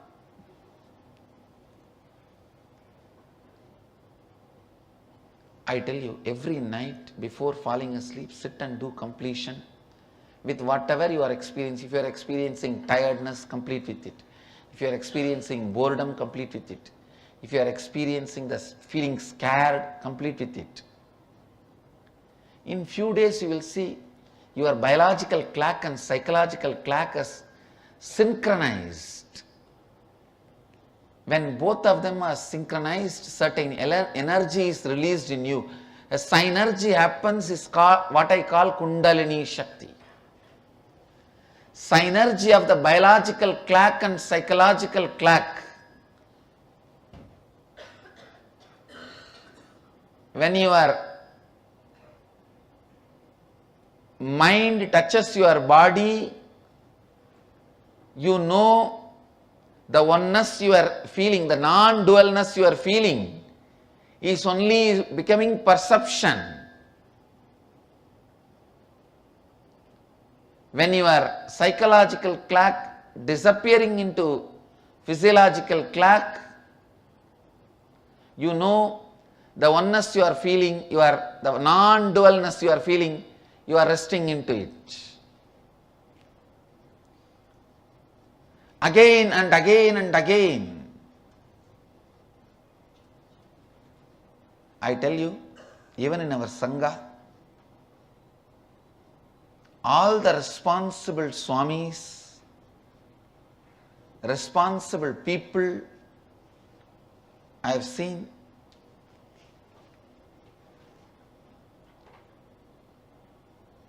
it is invariably always from their dedication to completion. There is nobody, not a single fellow whom I know in our Sangha or among our devotees or the circle which I am seeing, means at least few lakh people. There is nobody who is efficient but not in the space of completion, who is complete and not efficient. No. Completion is connecting the biological and psychological clock with a proper circuit.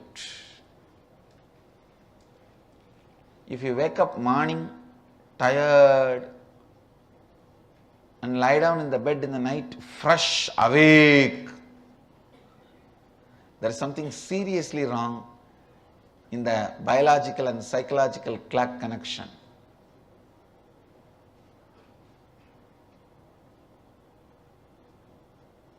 Night before falling asleep, complete. And one more thing, don't be afraid of insomnia. That is the another one biggest problem humanity faces.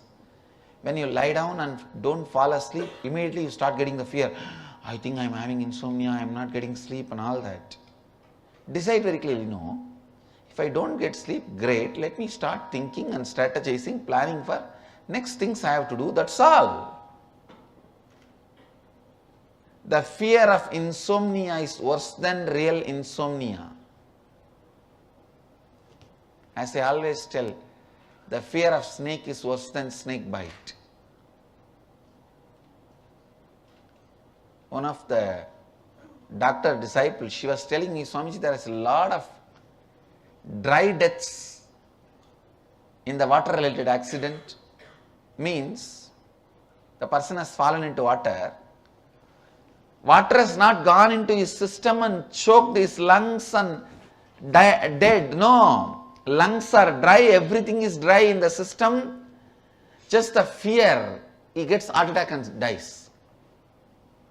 She says, Swamiji, the studies say more than 80% of the deaths in the snake bite, the poison never reaches the brain and locks, chokes the body. Just by heart attack that they are bitten by the snake, people die. When we do the post-mortem, we see poison is not mixed with the blood. Poison has not gone into the brain. Poison has not caused the death. Most of the snakes are poisonless. That is another funny thing.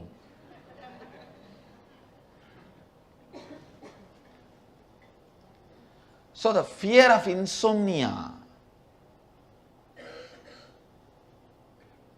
In India, there is a group of doctors all over the country, not in one state, constantly publicize about this impotency. The advertisement will be written such an intelligent way, anyone who reads will feel that he is impotent. 11 o'clock advertisement in all the TV channels, in all the magazines, yellow journals. The advertisement lines will be so tricky, anyone will be tricked to doubt that they are impotent. Are you sneezing 3 times a day?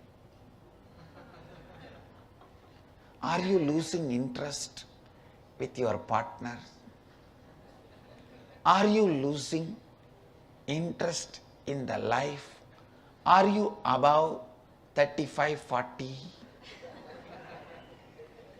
They will put such a lines. Every fellow who reads that advertisement will feel he is important. The moment you get the fear you are important, gone. Now your income, your salary is theirs. Like in US, the psychiatric drugs, how they are advertised. In the TV you can see. Are you feeling or thinking you are tired morning and evening? Are you feeling bored at the night 10 o'clock? Are you having knee pain after walking 20 miles a day? Is your hair standing straight? They will ask such a questions, then it is confirmed you may have some apathy maniac, new name, which they discovered recently. Contact your doctor immediately. Call now. Call now. Call now. The research report says 79% of the death may be associated to this disease.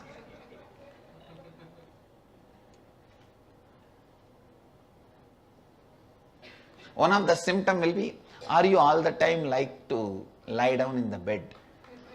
And then when you go there and look into the research paper, it will say, yes, 90% of the people die while they are lying in the bed. That is the connection between the advertisement and the research. Now it is so technically put into your system. First thing, stop this resistance. Resistance keeps you as a child, immature, ungrown. Please understand. Every time you remember the snake, allow the fear of snake to fill you. You are just biting yourself like a snake bite. Please understand.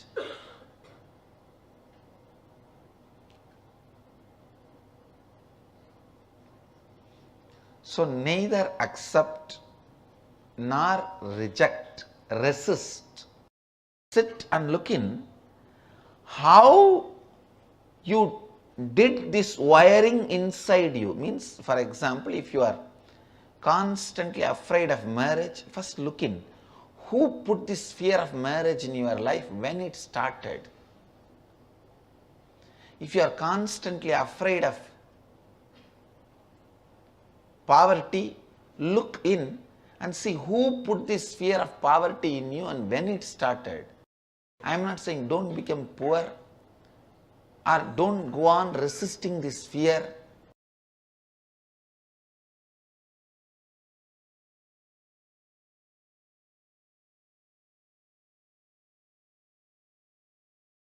In a website, there is a 50 common signs and symptoms of stress. If I read out, you guys will be shocked. Frequent headaches, jaw clenching or pain, gritting, grinding teeth, stuttering or stammering, tremors, trembling of lips, hands, neck ache, back pain, muscle spasms, lightheadedness, faintness, dizziness, ringing, buzzing or popping sounds, frequent blushing and sweating, cold or sweaty hands, feet, dry mouth problems swallowing, frequent colds, infections, herpes sores, rashes, itching, eyes, goosebumps, unexplained or frequent allergy attacks, heat burn, stomach pain, nausea, excess belching, flatulence. I have only read 15 points.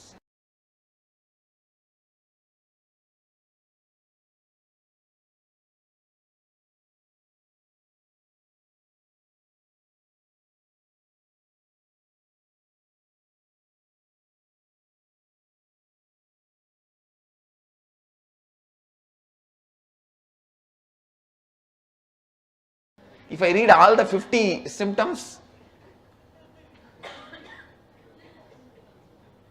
Now understand, first, the moment you resist something, you have become a victim. If you are afraid of death, I am not saying commit suicide. But don't go on allowing that fear to be living inside you. I am not saying if you are afraid of marriage, get married. No. If you are afraid of sannyas, take sannyas. No. If you are afraid of jail, get into the prison. No.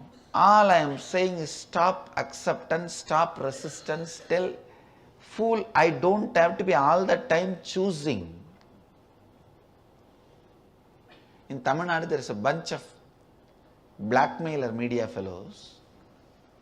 They constantly appear wherever I go for public and try to harass me and try to get something out of me to create controversial news.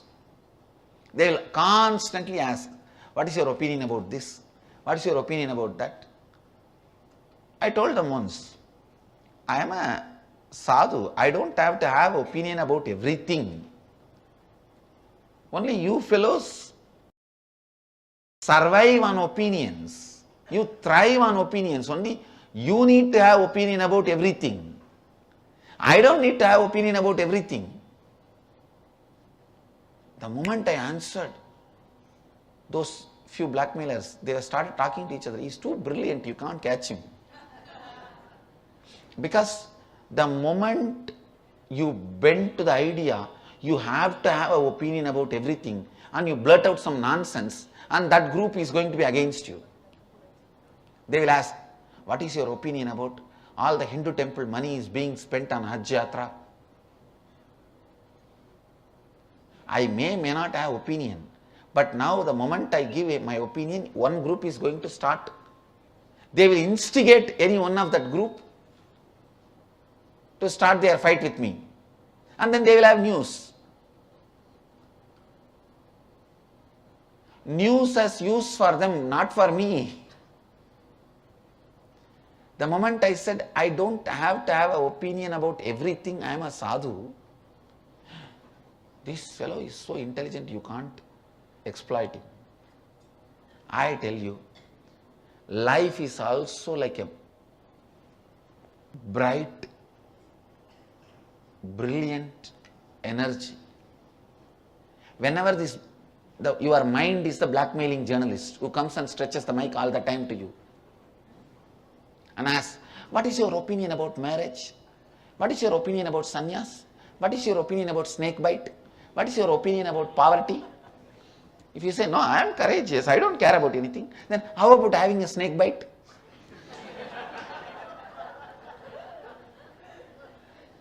Don't you understand?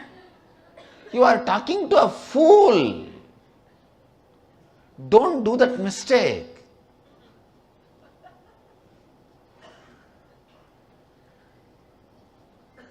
He will get you into trouble. He'll ask, how about, what is your opinion about sannyas? No, I am not afraid of it. I have already renounced everything. If you say, then how about taking it? If you say, no, I am afraid, I don't want, then what kind of a human being you are? You can't even renounce. You are so attached to everything. All the time, you are made to give some opinion and you are exploited, further questioned because of that opinion. No, you don't need to. You do not need to. Please understand. All you need to do is understand very clearly. You neither need to accept nor need to resist. Because any stand you take, you are gone. You become powerless now. Sit and see, how did you make this circuit?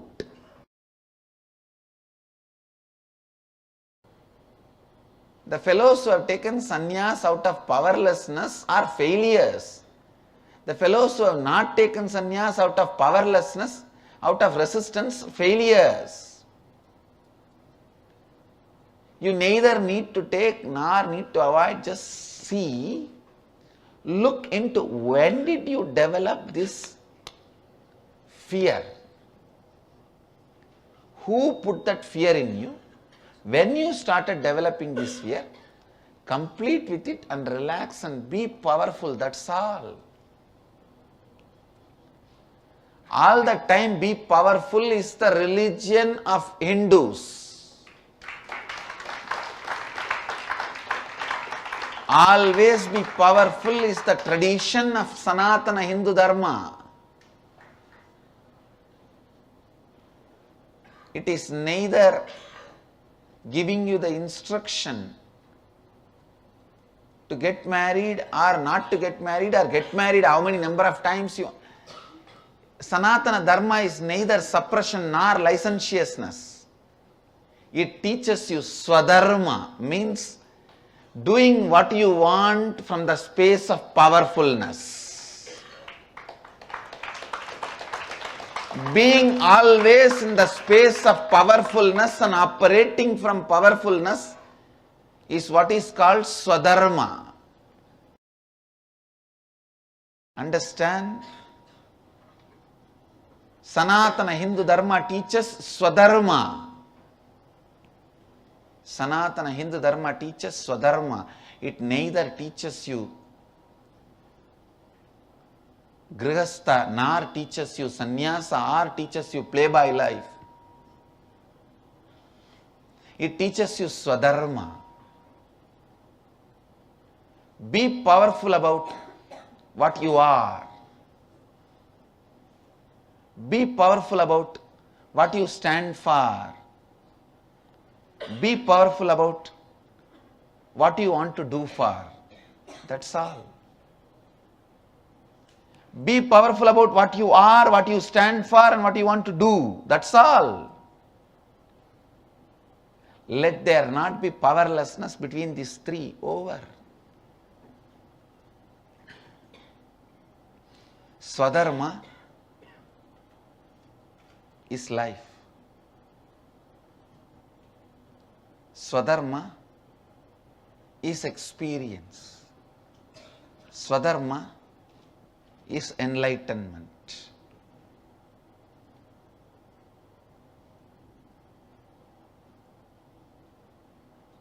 Actually, if you are afraid of snake, death, marriage, poverty, sannyas, whatever, if you sit without accepting, without rejecting, and look into you and see when this fear started in me, how I started developing this fear, suddenly you will start laughing at your fear, which foolishly you built as a circuit in which you are caught. It is like the net you built, you are struggling with it because you enjoy struggle. All that time being in struggle makes you feel you are great, which is not required, which is not true.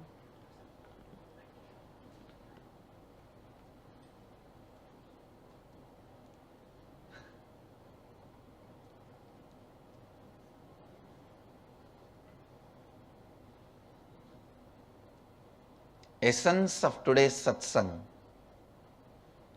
Swadharma, always being in the space of powerfulness with what you are, what you stand for, what you want to do. Do not allow powerlessness in all these three. Be always powerful in all these three. That is what is Swadharma. Your Swadharma is what Sanatana Dharma teaches you. Live your Swadharma is what my teaching to you.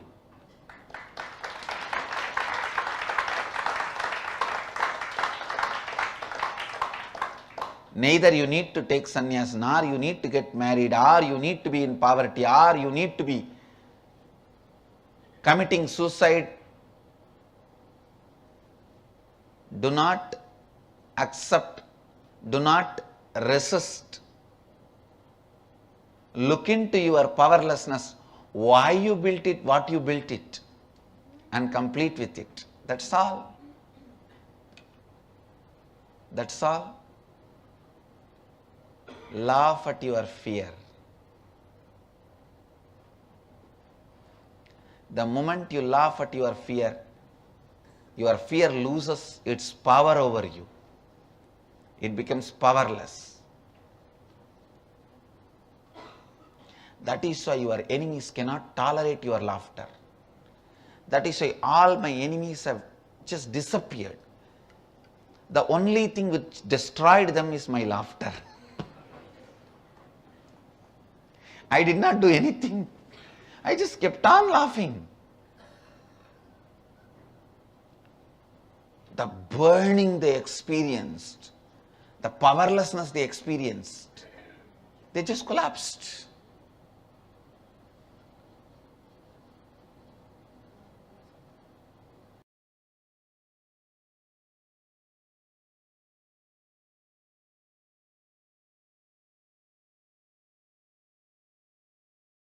Shankara conquered all his enemies by argument, his logic. Vivekananda conquered all his enemies just by laughing at them, not bothered. Ramanuja conquered all his enemies by outliving them. He just started living 150 years. All his enemies have died when they were 50, 60, 70, and he went on living.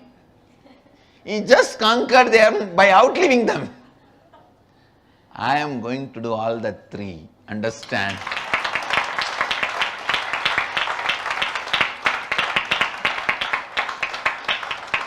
Shankara conquered them by debates, arguments, his logical strength. Vivekananda conquered them by laughing at them, making them powerless. Ramanuja conquered them by outliving them. I am going to do all the three. Understand?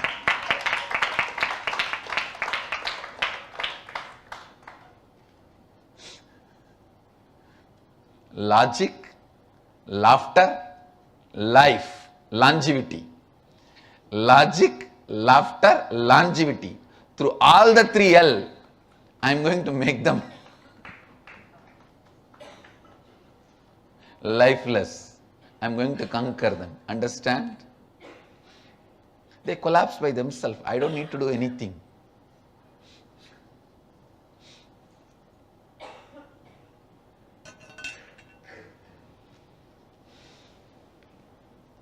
So, essence of today's satsang, live your swadharma. All the fears you developed about things with which you resist, you will understand it is just foolishness. It is just foolishness. Nithyanandeshwara samarambam Nithyanandeshwari madhyamam Asmadacharya paryantam Vande Guru Paramparam.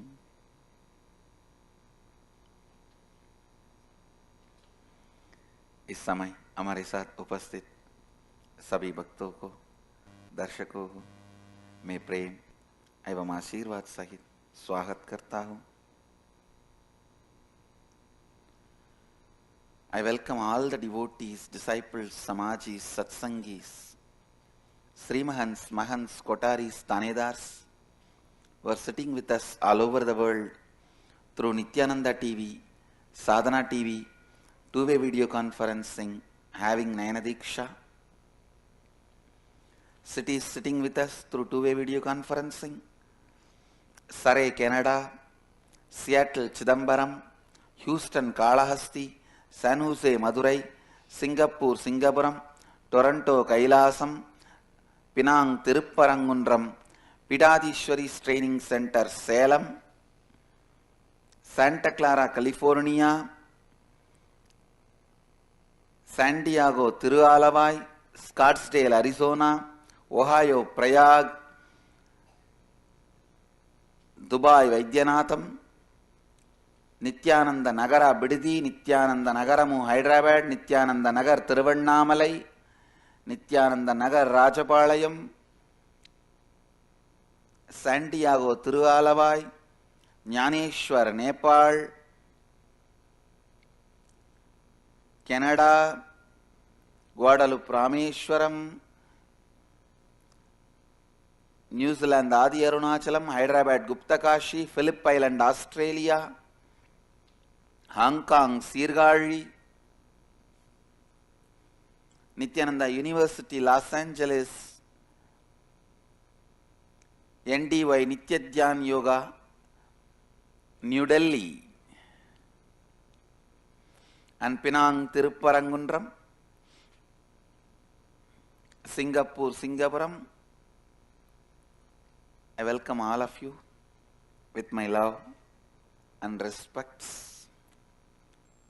Today we have beautiful program, 2-day meditation program, Nityadhyan Yoga, first level in Anandavana. In Anandavana the program starts all over the world through 2-way video conferencing. The program will be happening next 2 days. I'll be teaching the science of completion. Completion with yourself. Let me start today's satsang. Today I wanted to expand on living Advaita. See, many saints, sadhus have spoken practical Advaita, practical Vedanta, how to apply Advaita in your marketplace, in your business, in your day-to-day life, in your family relationships. But I am going to expand how Advaita can be a war strategy, how it can be a crisis management strategy, because I used it. I won all the wars. I waged all the wars. Please understand, I did not enter into any war. But when I am forced to wage, I waged all the wars and handled all the critical situations, everything, just through the power of Advaita, the non-duality, non-dual experience. The war brought me only success. It has proved the power of the non-dual philosophy, the Advaita. I tell you, all of us are going through some Kurukshetra. You are fighting with your own Mahabharata. You are fighting in your own Mahabharata. You are fighting with your own Duryodhana, Karna, Bhishma, Drona. If I share how the Advaita was such a successful, powerful strategy, it will really be helpful for all of you to use Advaita as the powerful strategy in your Mahabharata, in your life war. First thing, listen.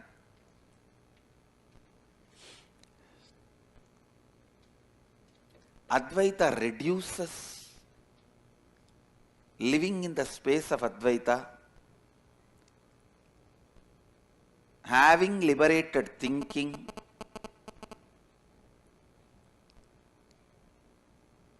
kind of a constantly completing with yourself and others.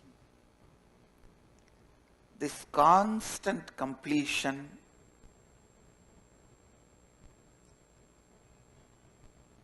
does two things to you immediately. One, reduces your anxiety level. Second, because of the clarity it brings, it helps you to identify really the people who want to fight with you. Not that people who come in the crowd. Understand? Many times, just because a large crowd is going, you also go with it without knowing where that crowd is going. That happens in the life. When many people hate you, fight with you, if 10, 20 people are fighting with you, they will create a scene as if whole world is against you. And it will also appear so many people will join the 10, 20 people. If you are in the anxiety, you will start throwing weapons on all the thousands of people.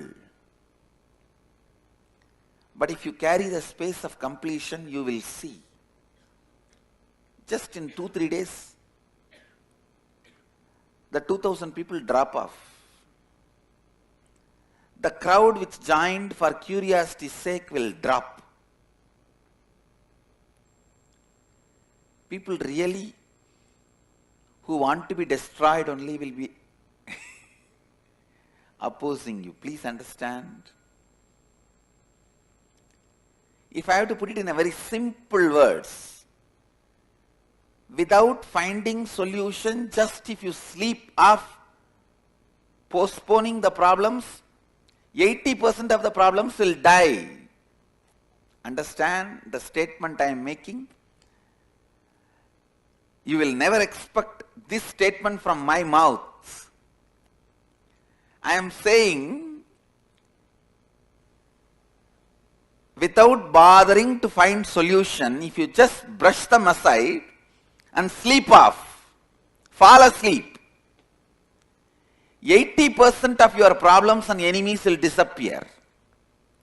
Because they do not have an individual enmity towards you, it is excited enmity towards you. Because 10 people are attacking this fellow, why not let me also throw a stone on him? Maybe he must be a evil, really, really evil. Most of the stupid fellows who are abusing Hitler, no, I am not supporting Hitler, who attack Hitler, have no brain. In the name of Hitler, the modern day many demons and devils are saving themselves by diverting your attention towards Hitler. What about each American president in the modern day? What about all these oil wars? Hitler was used, still being used to divert your attention from all the modern day devils and demons.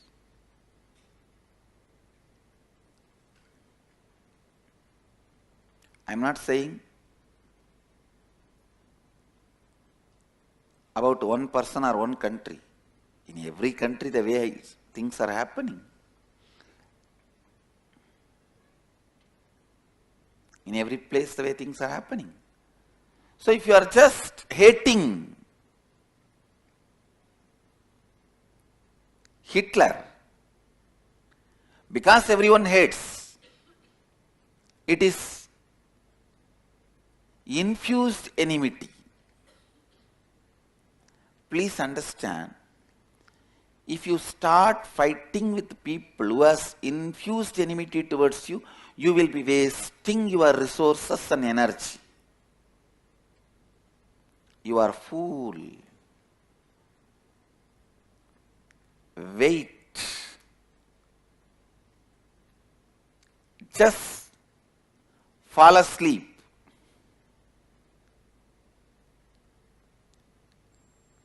When a tornado comes, don't think your crowbar is a great powerful weapon. And don't go and try to roll your crowbar and say, I'll fight with you, tornado. No. Your crowbar or shield can never be a protection. When tornado comes, just get into the underground and sleep. Doze off.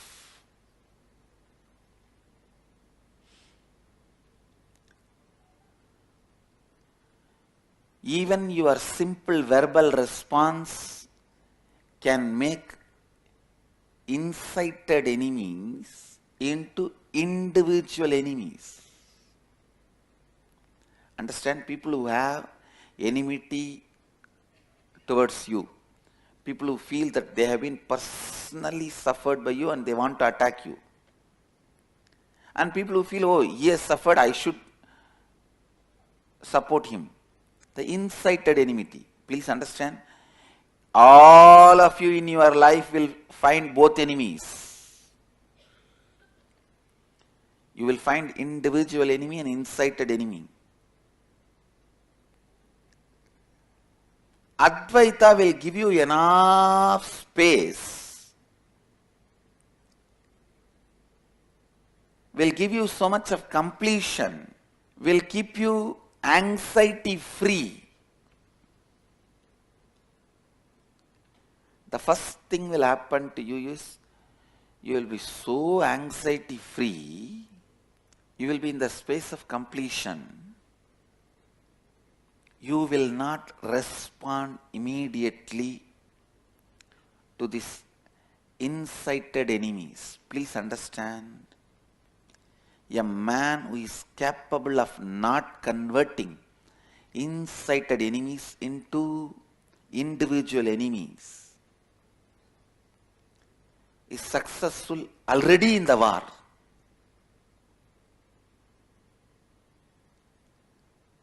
See, when somebody joins the war just because others have suffered, if you start even throwing one word towards this guy, he says, now I also suffered, come on, now you are directly my enemy. That is the stupid thing you will do. Creating the number of enemies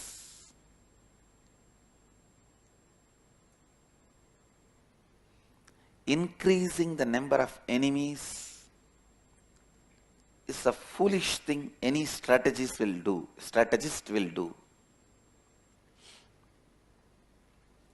First thing, be anxiety free through the space of completion so that you do not increase the number of enemies. I am really telling you, if somebody has incited enmity is incited in him, he himself has not suffered, in 21 hours that his anger and enmity will melt down. If you just keep quiet, when they come, it will look like almost 2,000 people are coming. That your real enemy will feel so empowered. Just keep quiet. When they come and stand in front of you before starting the war, tell your enemy to look around. He will be all alone. He will be just all alone because your enemy's strength is your anxiety. If you don't have anxiety, half of your enemy's strategies will become a failure. Understand?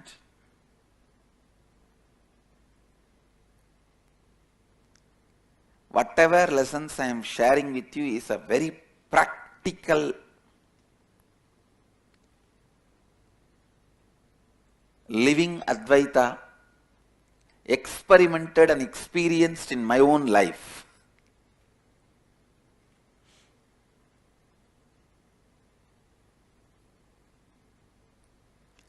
All of you are waging war in your life, in your business, in your relationships, in your career, with your health.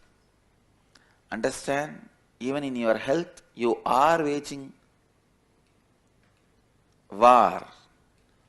Even your health is a Mahabharata. Your eyes are Dhritarashtra. Shoulders are Bhima.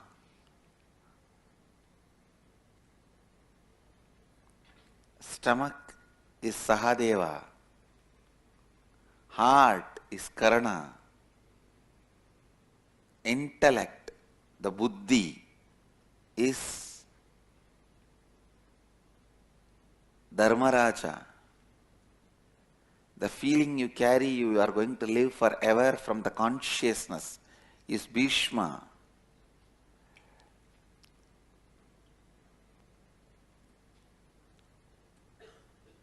Your knowledge is Drona.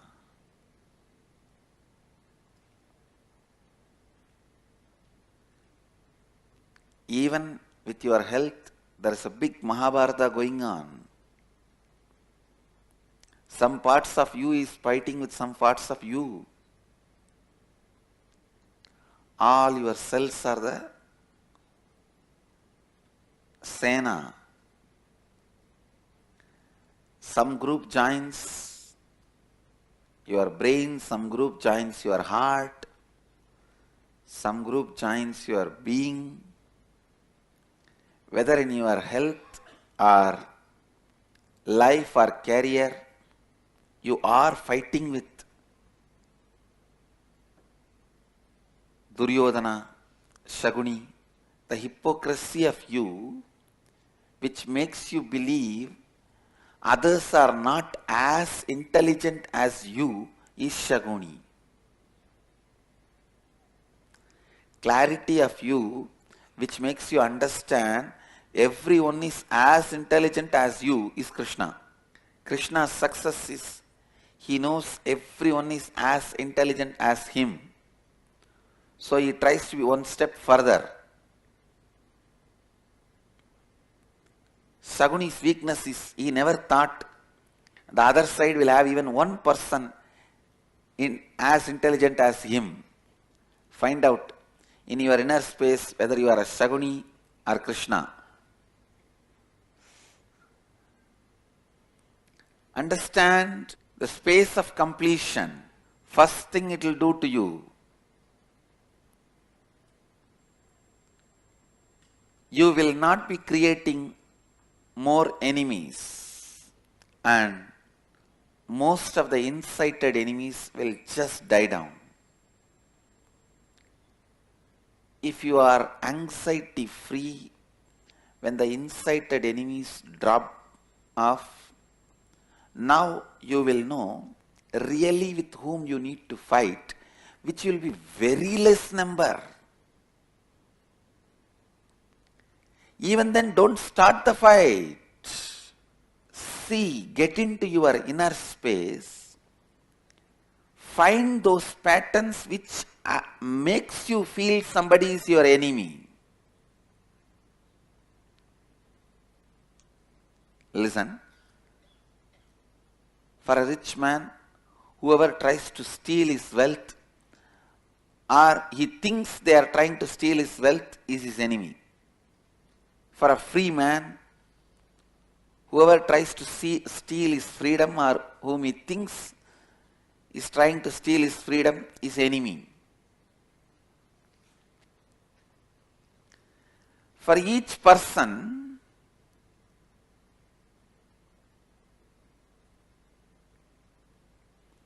there is an instinct in him which makes him identify his enemies.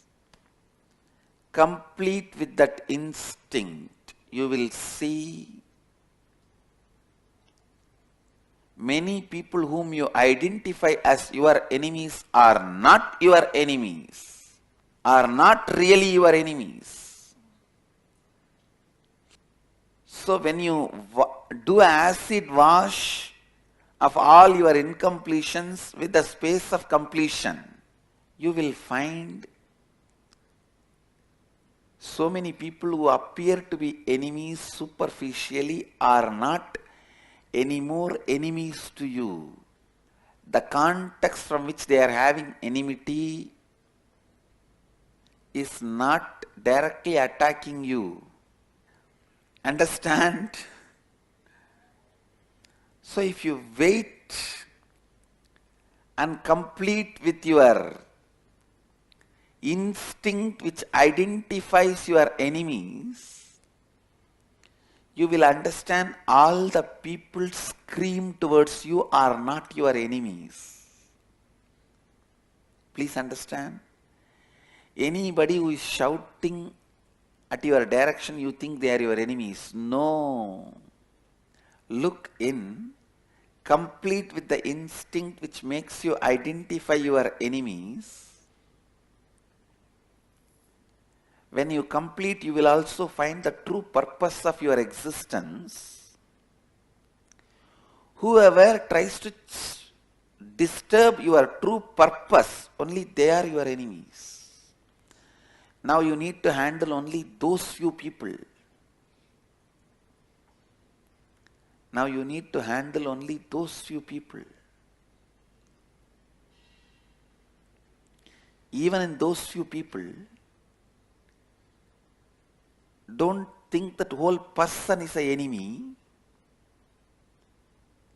Maybe only his intellect is hurt by you and it is screaming towards you. Or his emotion is hurt by you, is screaming towards you. His sentiment is hurt by you, is screaming towards you. Or he feels threatened towards you. He feels threatened by you, he screams towards you. Look in.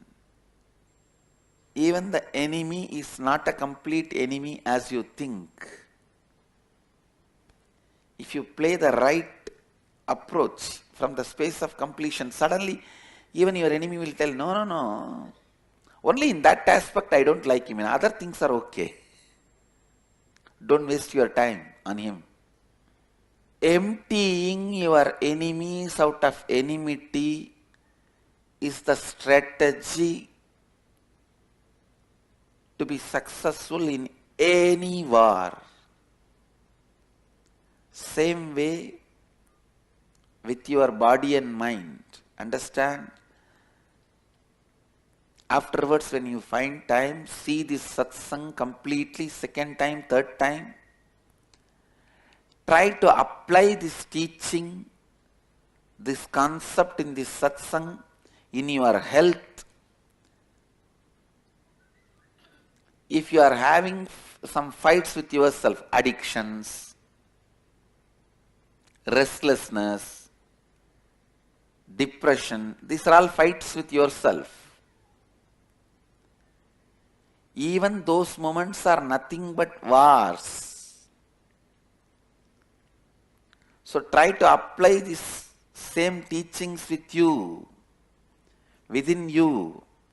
Just see which part of you is resisting you, which part of you is angry with you, which part of you is against you.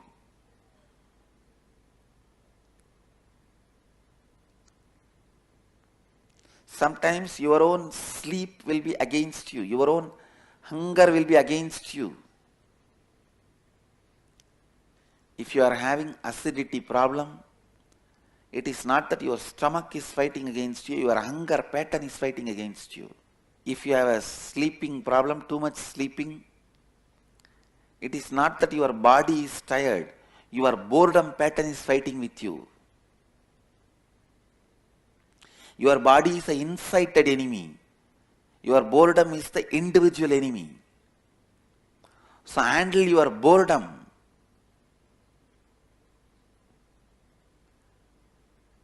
Your boredom is also not about the whole life. Only there are some 2-3 conflicting patterns. About that you are bored. Complete with them. Please understand, first, all the friends of the enemy should lose enmity towards you. Then, weapons of the enemy should lose enmity towards you. Then, parts of your own enemy should lose enmity towards you. Make enemy wither away. Understand? Till now, you have not touched any weapon, just like Krishna. and you don't need to touch. The power of Advaita, I tell you, when anxiety cannot be instigated in you, when the space of completion cannot be taken away from you,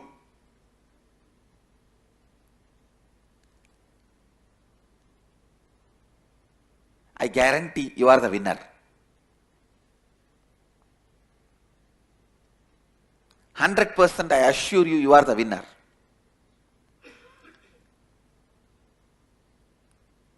In your health, in your wealth, in your relationships, in your business, in your profession, in your career, all of us are facing a Kurukshetra. All of us are facing a Kurukshetra. Apply these teachings by deep contemplation. Sit and think how your own completion makes the enemy powerless. I tell you, rebuilding is the biggest revenge.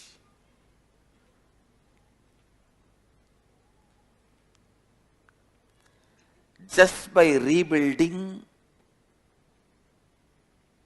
yourself, you can make your enemies powerless. You can mock them. You can laugh at their... I tell you, when somebody is trying to frighten you, if you laugh, they will simply think you are laughing at them only. For an enemy, please understand, a person who cherishes enmity in the heart is already fallen. He lost the balance. He lost the purpose of life. He's a weak guy, powerless guy. He has already set up himself for failure. You just have to say Tathastu to him. Never ever allow yourself to be out of the Advaitic space. Never ever allow yourself to enter into a violent space. Always be in the space of non-violence.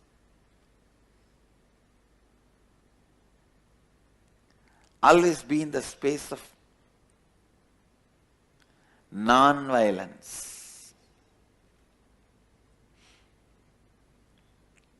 Never allow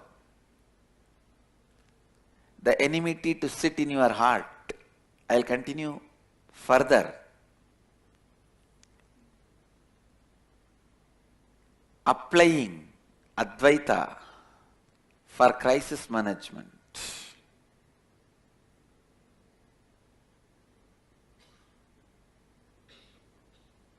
I'll further expand on this subject in next few satsangs.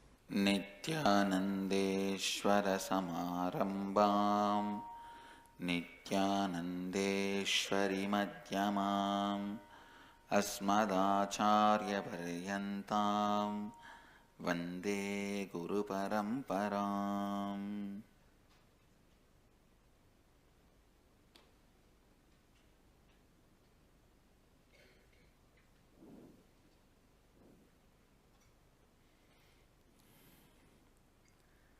इस समय हमारे साथ उपस्थित सभी दर्शकों भक्तों का मैं प्रेम एवं आशीर्वाद सहित स्वागत करता हूँ. I welcome all the devotees, disciples, samajis, satsangis, Srimahans, Mahans, Kotaris, Tanedars, sitting with us all over the world at this time through Nithyananda TV, Sadhana TV, two-way video conferencing, having Nayanadiksha all over the world. Cities sitting with us in two-way video conferencing. New York, Varanasi, Jorpati, Nepal, High Point, North Carolina, Hong Kong, Sirgari, Guadalupe, Rameshwaram, San Diego, Tiruvalavai, Nyaneshwar, Nepal, Scottsdale, Arizona, Hyderabad, Guptakashi, Ohio, Shivananda, Nithyananda Nagara, Tiruvannamalai, Nithyananda Nagara, Biddi, Nithyananda Nagaramu, Hyderabad, Nithyananda University, Los Angeles, Nithyananda University, Paris, Singapore, Singapuram, Toronto, Kailasam, San Jose, Madurai, Charlotte, Srisailam, Penang, Tirupparangundram, UCLA, California, St. Louis, Tirumala, Seattle, Chidambaram, Klang, Malaysia, Tiruvanmiyur, Chennai, Pidadishwari's Training Center, Salem, Dubai, Vaidyanatham. So many more cities are joining. Winston, Salem, North Carolina, Brampton, Canada, Halifax, Canada. I welcome all of you with my love and respects. Oh, some more cities are joining. Hong Kong, Sirgari, Hyderabad, Guptakashi, Scottsdale, Arizona, San Diego, Tiruvalavai, New York, Varanasi, Jorpati, Nepal, High Point, North Carolina, Vishweshwarananda, New York, and London, Kashi. I welcome all of you with my love and blessings. Today I'll expand on living Advaita. The inner awakening participants are going through last 2 days an intense process of the initiation into living Advaita. Understand? Of course, today we are going to continue.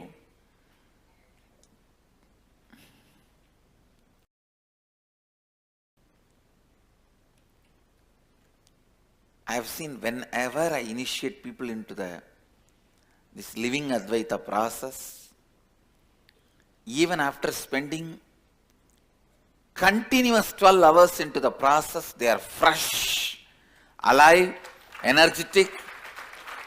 How many of you, when you went back to the bed yesterday, you are not tired? After spending 12 hours in the process, do you know you can't sit more than 10 minutes in front of one channel, which is spending crores to get your attention? Within 10 minutes, Damal.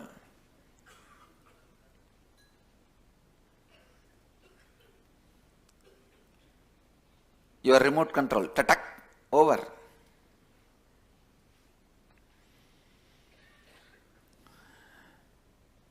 After spending 12 hours in the process, fresh, alive, I tell you, that is the power of Advaita. I wanted you to know the deeper truths about Advaita. Life starts when you decide to cause others reality.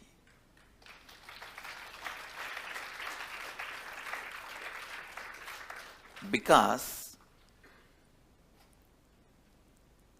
the real you, please listen, the real you is everyone around you included. But what you cognize as you is your deep-rooted pain patterns and incompletions. Please understand, how much ever you constantly try to decorate, perfume, scent, garland, you are trying to do all this to the pain you of you, incompletion you of you. But the more you are going to remember the incompletion you of you and identify you as the incompletion you of you and identify you as the incompletion you of you and cognize the incompletion you of you, what are you doing? You are trying to perfume the drainage. Trying to perfume sewage tank. So the first shift is required, first action is required, not in your doing, but in your cognition. See, that is why I tell you very important truth. Please understand these few important truths, catch it, so that I will bring you to the conclusion. First truth, what you remember as you is pain part of you only you remember as you. You cognize yourself only your incompletions as you. But the actual you is all the people around you put together.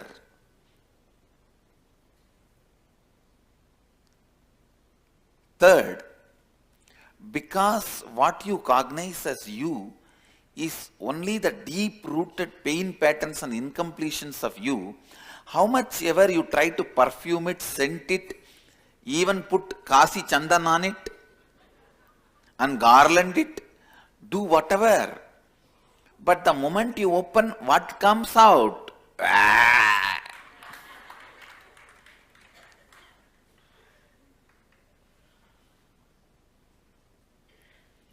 You put a silk cloth. See, we saw in the Manikarnika Ghat how they brought the dead bodies with that shining clothes.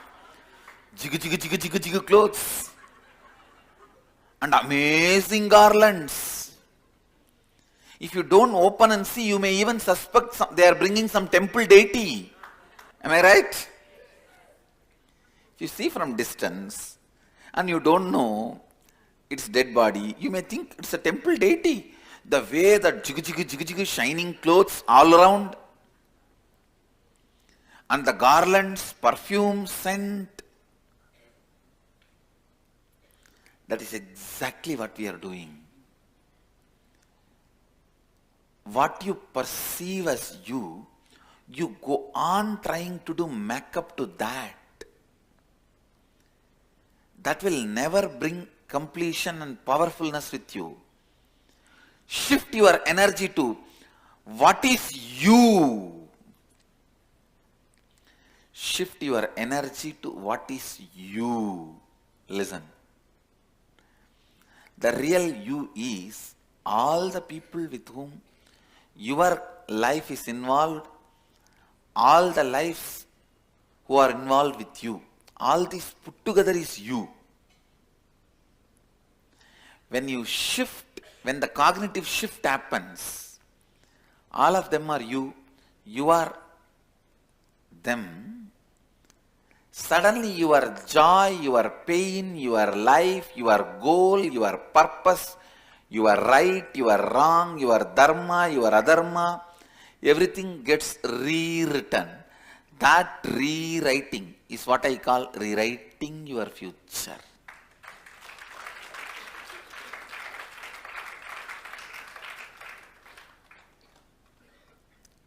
You rewrite your future full of powerfulness. Understand one thing. Some parts of what you call as your life, you may be resisting. Some parts of what you call as your life, you may be accepting. But be very clear, whether you resist or accept, no powerlessness. Do not allow powerlessness. No question of powerlessness. Always being powerful is my religion. Understand? Love, compassion, all that will start happening in you from the right context. Love, compassion, non-violence by itself cannot become a religion. Love, compassion, non-violence from the right context only can become a religion. I have seen people who escape from life try to show compassion, non-violence, just because they feel powerless to face the conflicts. They feel completely powerless to face the conflicts. Please listen. When you feel powerless to face the conflicts, life again and again brings that same mirror and shows to you. Understand, which part of your face you don't like or attached too much, you will see only that part in the mirror again and again. How many of you understand what I am saying? Which part of you, either you are too attached or don't like, you will see only that part again and again when you look at the mirror. So anything which you don't like, resist, makes you powerless. Same way, anything with which you are attached again makes you powerless because of the innate fears attachment brings. If you are attached to some parts of you, you will be afraid the size, shape, color, dimension may change in course of aging or accident, through some reason. So whatever you are attached or you don't like, you will see your eyes will be only always on that part when you look at the mirror. Your life is a mirror. Please understand, your life is a mirror.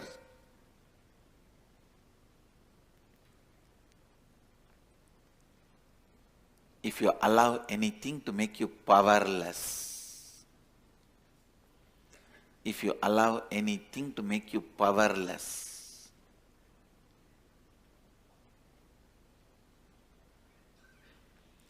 that will be constantly shown to you as the mirror.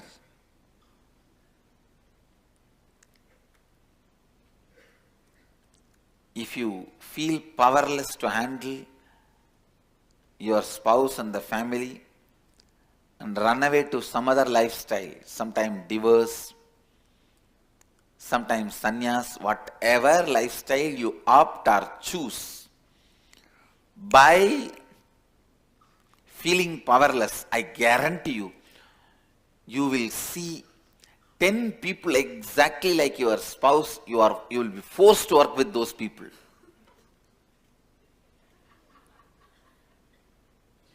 You will see, if you run away from an employer, from a boss, 25 bosses exactly like them.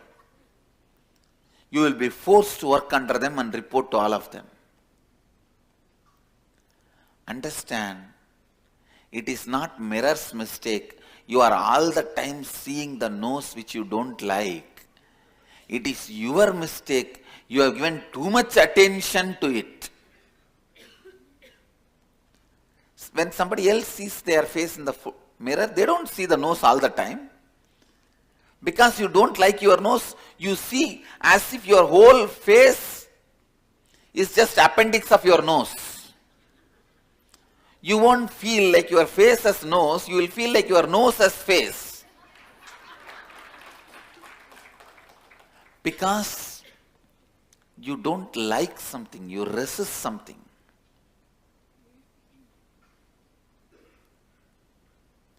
All the time you are on it. Same way, if you like something and afraid of losing it, all the time you will be there on it. Sometimes people like that they are fair. In India, this fair complexion is the unfair complexion. The most unfair complexion with which India is suffering is this fair complexion. This foolish, stupid idea came down from British that white is associated with intelligence, beauty.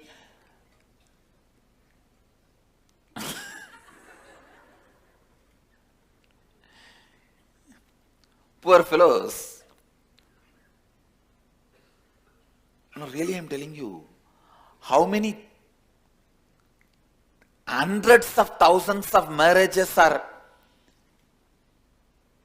either not made or breaks.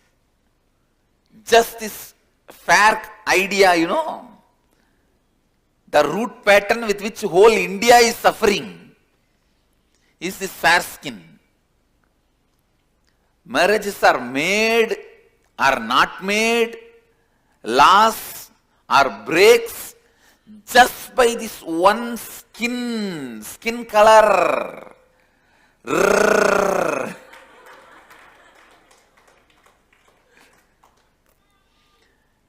When you are too attached to your skin color, the moment you see the mirror, you will be only on your skin color because you are afraid of losing it. Do you know that in the whole world, India is the largest market for this stupid fairness cream? Only in India, all this stupidity get fair in 4 weeks. All this stupidity is sold. I can make you fair in 4 minutes. Just apply ash, that's all.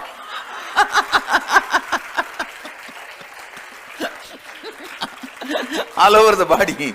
Why 4 weeks? Take the ash and not just on the forehead, apply on the whole body.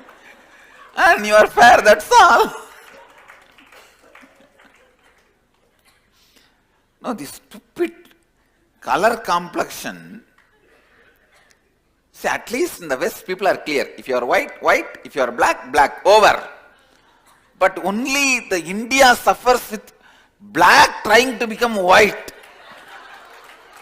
No other country suffers with that stupidity. No, really, I'm telling you. See, I'm not saying in other countries the discrimination is not there. The white is white, black is black. There is a lot of discrimination, fight. All that is acceptable, all that is there. I don't want to say acceptable, all that is there. But only in India you will find a unique stupidity, the peak of stupidity, the white is the black trying to become white. Not just one day, 2 days, throughout the life.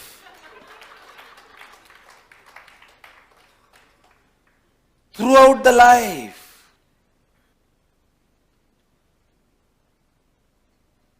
One of my devotees is in this field, this makeup artist and all that. I still remember some of my ashramites, for me to appear in some satsang and TV shows, they approached her saying that, can you make Swamiji a little more fair? Do some jatu, do some magic and make Swamiji look little fair. In front of camera, he looks little dark. She laughed and said, Swamiji's skin is the best skin color I have ever seen. When I heard this conversation, I started laughing. I tell you, the completion and powerfulness you carry about what you are makes you graceful.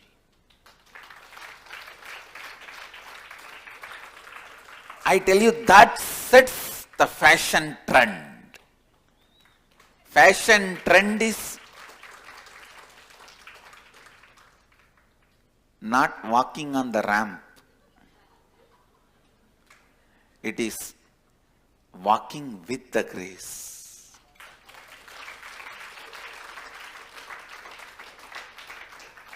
I'm telling you, anything either you are too attached,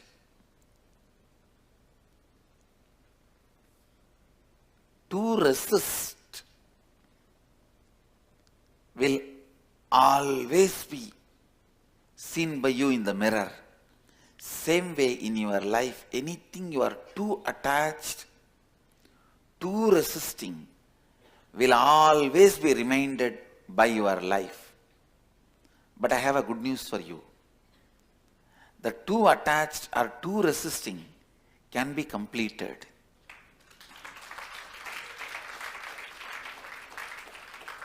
I have best news for you. It can be done today. It is not that difficult. All you need to do is the logic which convinces you about your powerlessness, the inevitability of your powerlessness. You need to see,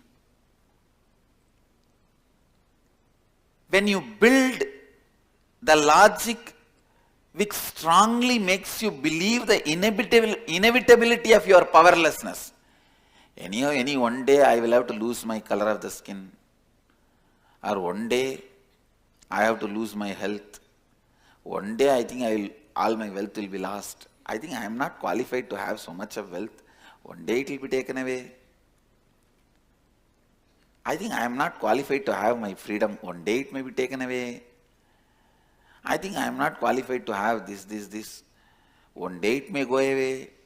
I think this person is too good for my life, so he may not be part of my life. When you have this kind of a strong belief on your inevitable powerlessness, see, you build a logic which makes you believe your powerlessness is inevitable. That is where the crime starts. Understand? Just poke holes in those arguments that your powerlessness is inevitable. I tell you, you are free. Now you will be liberated. Liberation is nothing but poking holes in the arguments that your powerlessness is inevitable. Listen. The cosmic court is fairer than the country's court. Even in the country's court, without doubt, somebody has to prove you have committed the crime. Even if there is sufficient doubt, benefit of doubt has to be given to you, you cannot be punished. Same way in the cosmic court. Even if you poke holes in the logic you built, the inevitability of your powerlessness. Please understand.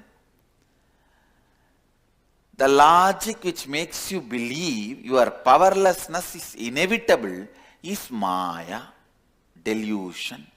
Yama iti Maya, which is not there, but which goes on making you feel powerless, is Maya.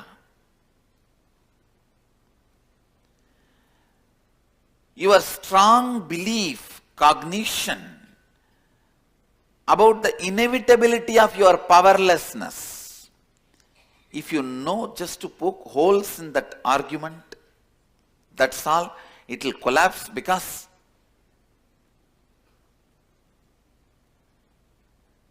your inner space does not that easily believe, accept you are powerless. See, by your nature you remember your powerfulness. That is why constantly in your inner space you feel you are going to live forever. Even though some of the religions teach you that you have only one life, when you take the decisions, your basic cognition is as if you are going to exist forever. I tell you, your basic cognition is right. You are going to exist forever.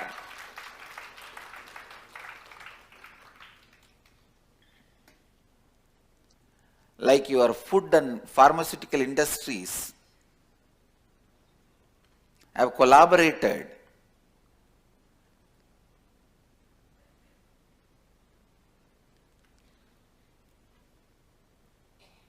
You are served by the food industry which doesn't care about your health. Your health is attended by the health industry which doesn't care about your food. Or both of them have a very cunning strategic collaboration. Maybe it is an unholy nexus between the health industry and food industry. How the unholy nexus of health industry and food industry cause your whole life. Please understand, your whole life. Same way, the unholy nexus of your powerlessness and your resistance. When you resist, it makes you powerless. When you become powerless, you resist more. The unholy nexus of powerlessness and resistance. If you resist something in your life, it makes you powerless just by remembrance. How Arunachala can put you in powerfulness just by remembrance. Smaranat Arunachalam. By remembrance you are put in powerfulness. There are some things in your life, because of your resistance, just by remembrance it puts you in powerlessness. Because it puts you in powerlessness, you resist more. When you resist more, it puts you in more powerlessness.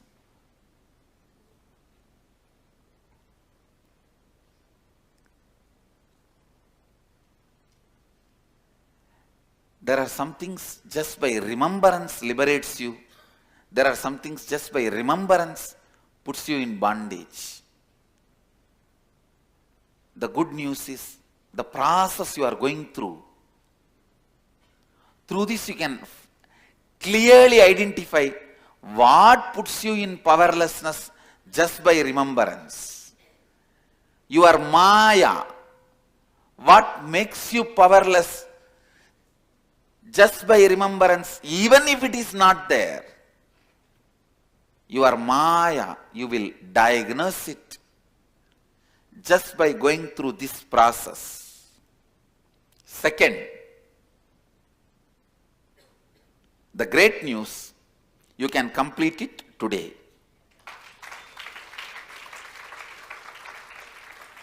Understand, completion is decision to get rid of the pattern and not to entertain it again consciously. That's all is completion. Understand? Your conscious decision to get rid of this pattern, complete with it, and not to entertain it consciously again. And you don't even need to worry about if it repeats unconsciously, because your life is made up of consciousness from the moment you are initiated. From the moment you start internalizing, your life is made up of consciousness. I am redefining. I am defining and redefining and refining the definition of completion. Completion is your decision to get rid of that pattern and never to let that overpower you consciously. For example, tiredness pattern. You take the decision, I am completing with it and dropping, and you take the decision consciously, I am not going to allow it to overpower me. After 2 days, without remembering the decision you took, if you just feel tired and fall asleep, don't worry when you wake up. Maximum only once or twice that pattern can play this kind of game. The moment consciousness is brought in as a player, no one else can be hero on the stage. The space from which you operate, if that is powerfulness, anything thrown at you, you know how to use it. Suddenly your enemy will feel so powerless, because anything you throw at him, he is using it. I tell you, I wanted to tell you very clearly, with integrity, it is not my power. It is the simple decision I made. I will always be powerful. No powerlessness inside.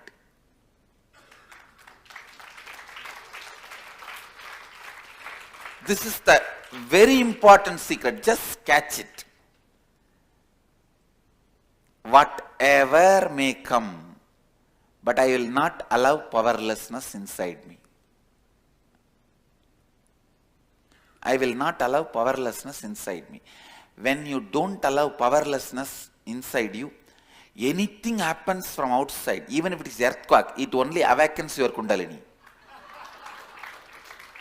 Understand?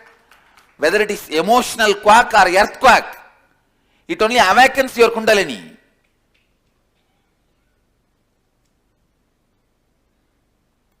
Not for any pride or arrogance, I can tell you with a simple, clear, objective way, neutral way, with integrity, I can tell you, there is no other Hindu guru who has gone through so much of scrutiny, public scrutiny and defamation than me. The amount of public scrutiny I went through and the defamation I went through, the lies loaded on me, and the way I survived. If you think I am a miracle, the secret of miracle is this: catch it. Never allow powerlessness inside you. That's all.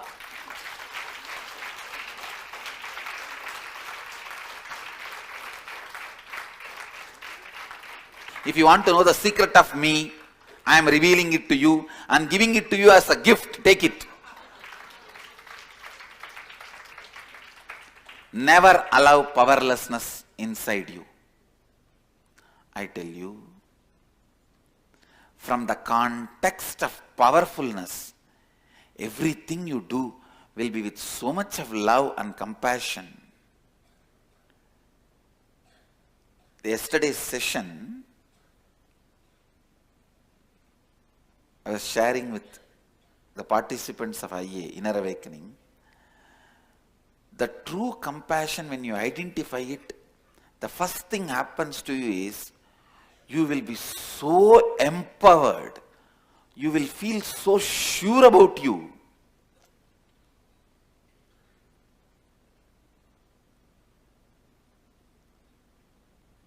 When you decide to cause others reality, only then you will understand what you are. Till then, what you think as you is only the deep pain patterns and incompletions of you.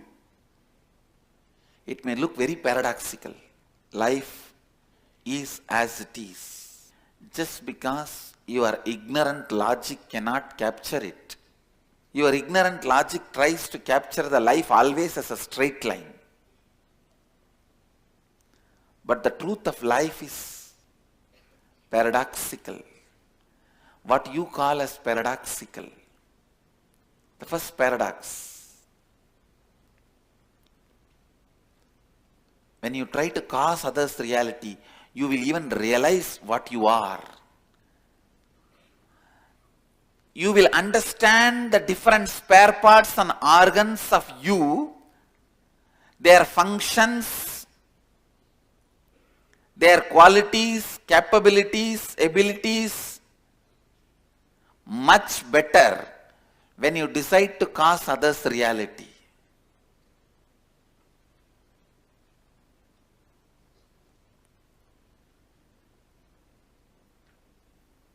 I tell you, during the period of study, means the first 18 years, in those days, first 21 years was study period. Now I can say average 18 years or 21 years. The first 21 years of your study period, in Vedic tradition we call it Brahmacharya. I tell you, this abusive anti-Hindu media was propagating. I am forcing the kids to be in the state of Brahmacharya, like a regimental training in that first 21 years. These fools doesn't understand. Even to have a better married life, that first 21 years of Brahmacharya is most essential. I am not making them sannyasis.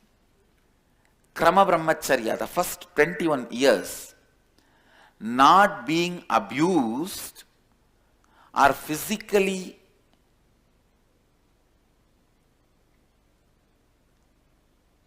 losing yourself with a very temperamental, temporary, emotional ups and downs and powerlessness. In the West they call it puppy love. Puppy love or dummy love,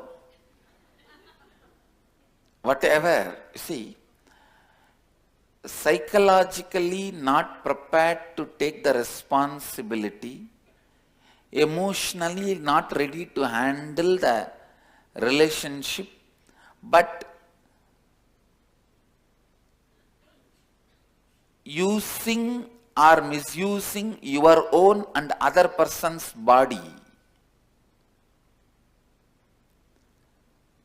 will lead to a very strong pain patterns related to sex, which will destroy your married life. That is why our rishis, till the person psychologically grows, emotionally gets mature, wanted the body to be not to be used or misused. That is why these first 21 years of Brahmacharya, Krama Brahmacharya, with vows of not touching the other person and all that. Listen, how much ever we may try to put it under the carpet, not talk about it. Let us be very honest.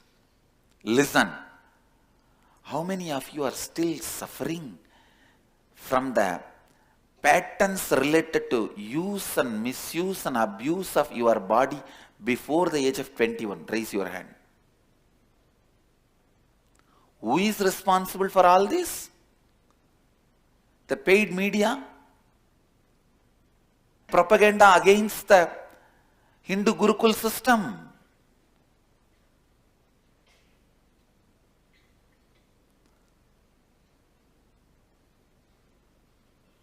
I am not giving sannyas. I have not given sannyas to all my Gurukul kids. But that Brahmacharya, as per the Vedic tradition, will be useful whether they take sannyas or get married.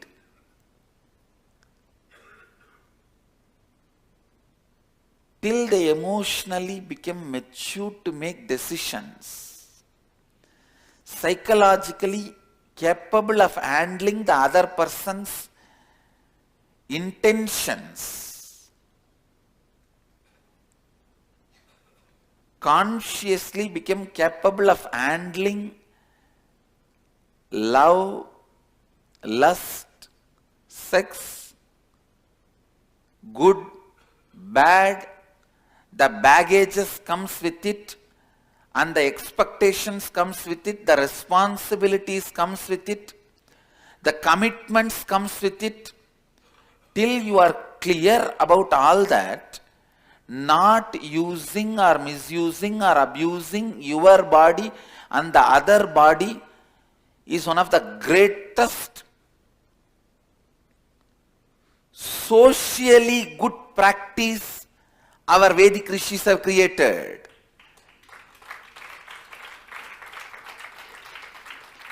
It is good for the society.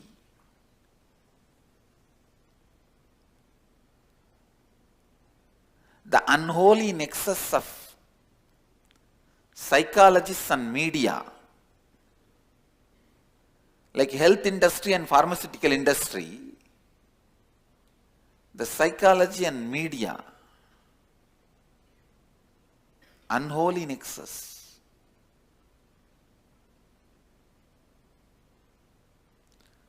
Constantly the movies showing the puppy love is something to be explored and celebrated. Stupidity.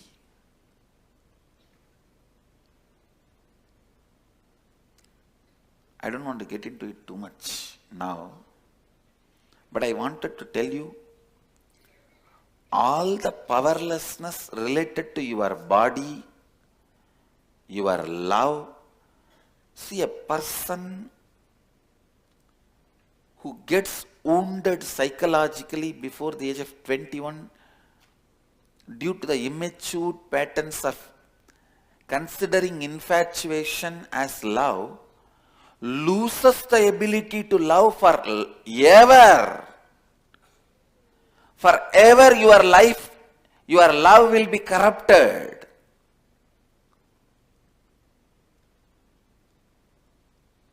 You don't understand that paradox. First 21 years of brahmacharya makes you a great wife and husband. Great husband.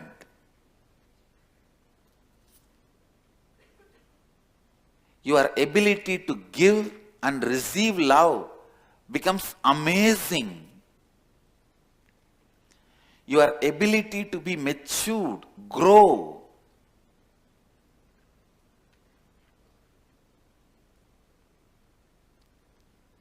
Some of the paradoxical things, what you call as paradoxical,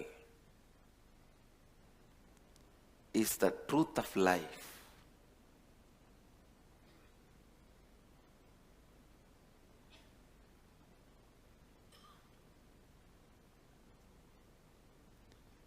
Like brahmacharya trains you to be a great husband. The anti-Hindu media is not ready to believe that. Because their concept is expertise comes by experience.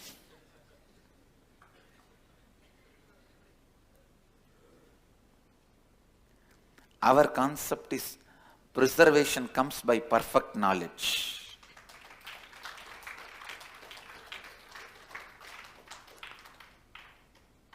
Our concept is perfection comes by knowledge, the proper knowledge and preservation.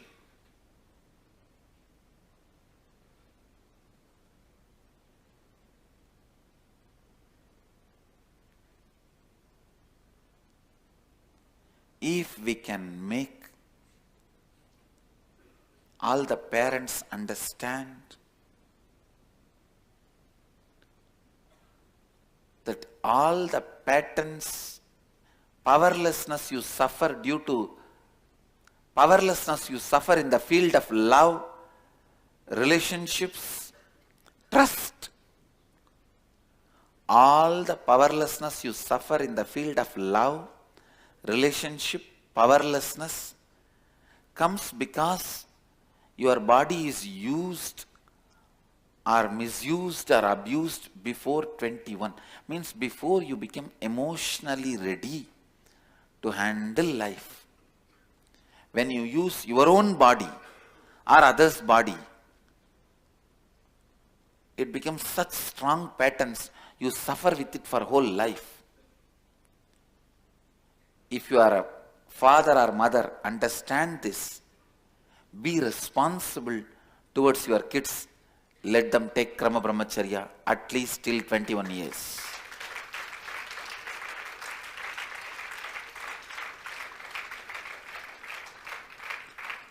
What a stupidity in this country, even to drive and vote, we have age limit. Why can't we make the age limit for handling relationships? Is it more cheaper than driving and voting? Understand, your relationships are cheaper than driving. I am not telling, your government is telling.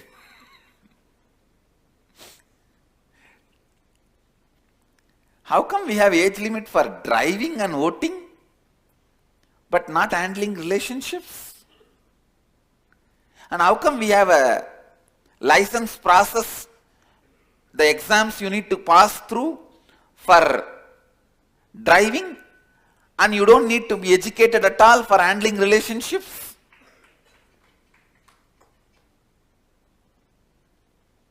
Because still we are under the stupid British concepts of love, life. Please understand, we lost the concepts of love, life, lust, relationship, sex, everything from the Vedic tradition 300 years before.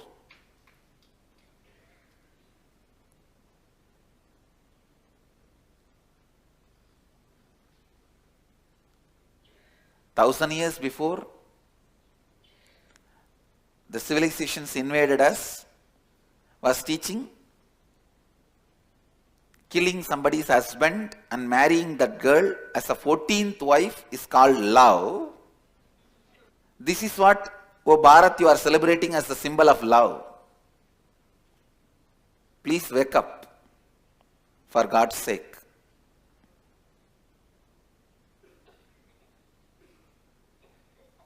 Get back to, wake up to the truths of life.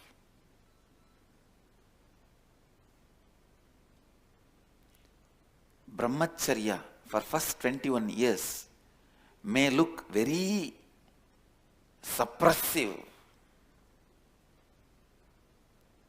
inhuman, the way the anti-Hindu media projects, inhuman.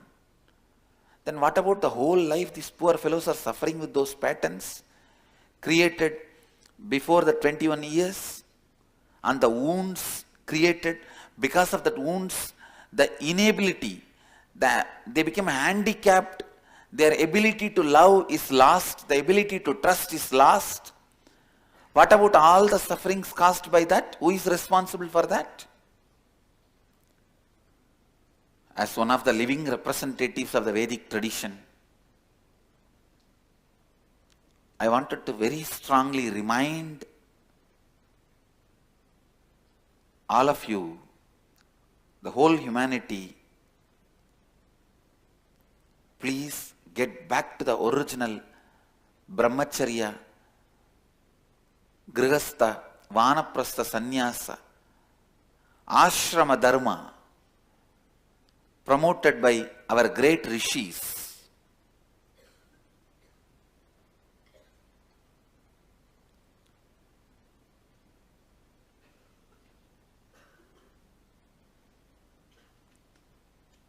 The ashrama dharma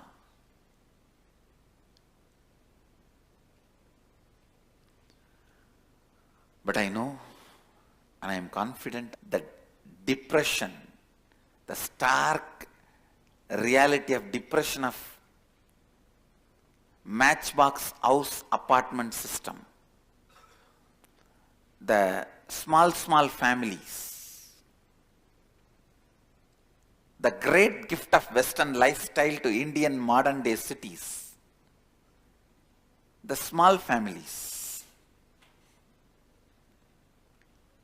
and the apartment system, and not knowing what is going on in the next apartment and who is staying in the next apartment in the name of privacy. Indians have started feeling and seeing the stark reality of the depression it causes.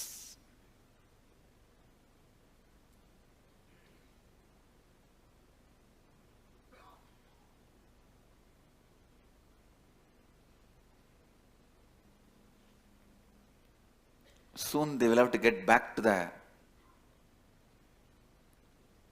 original lifestyle of Varna Ashrama. I really wanted to establish communities where this Varna Ashrama dharmas become user-friendly version.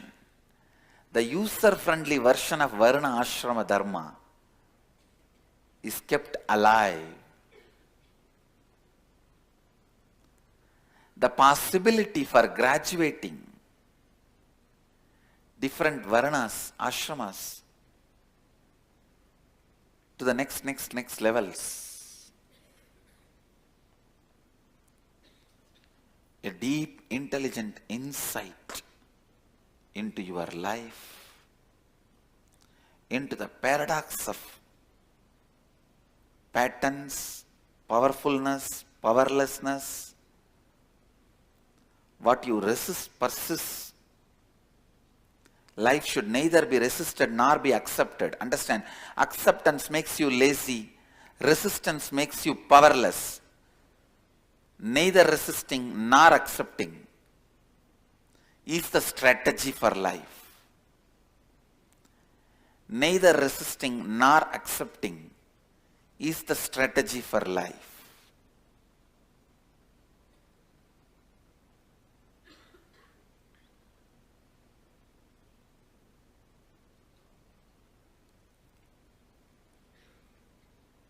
Realizing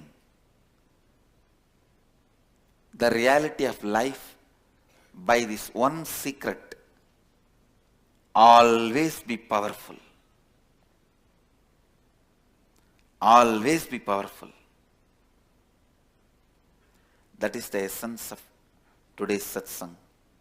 When you are powerful, you will go on causing others' reality.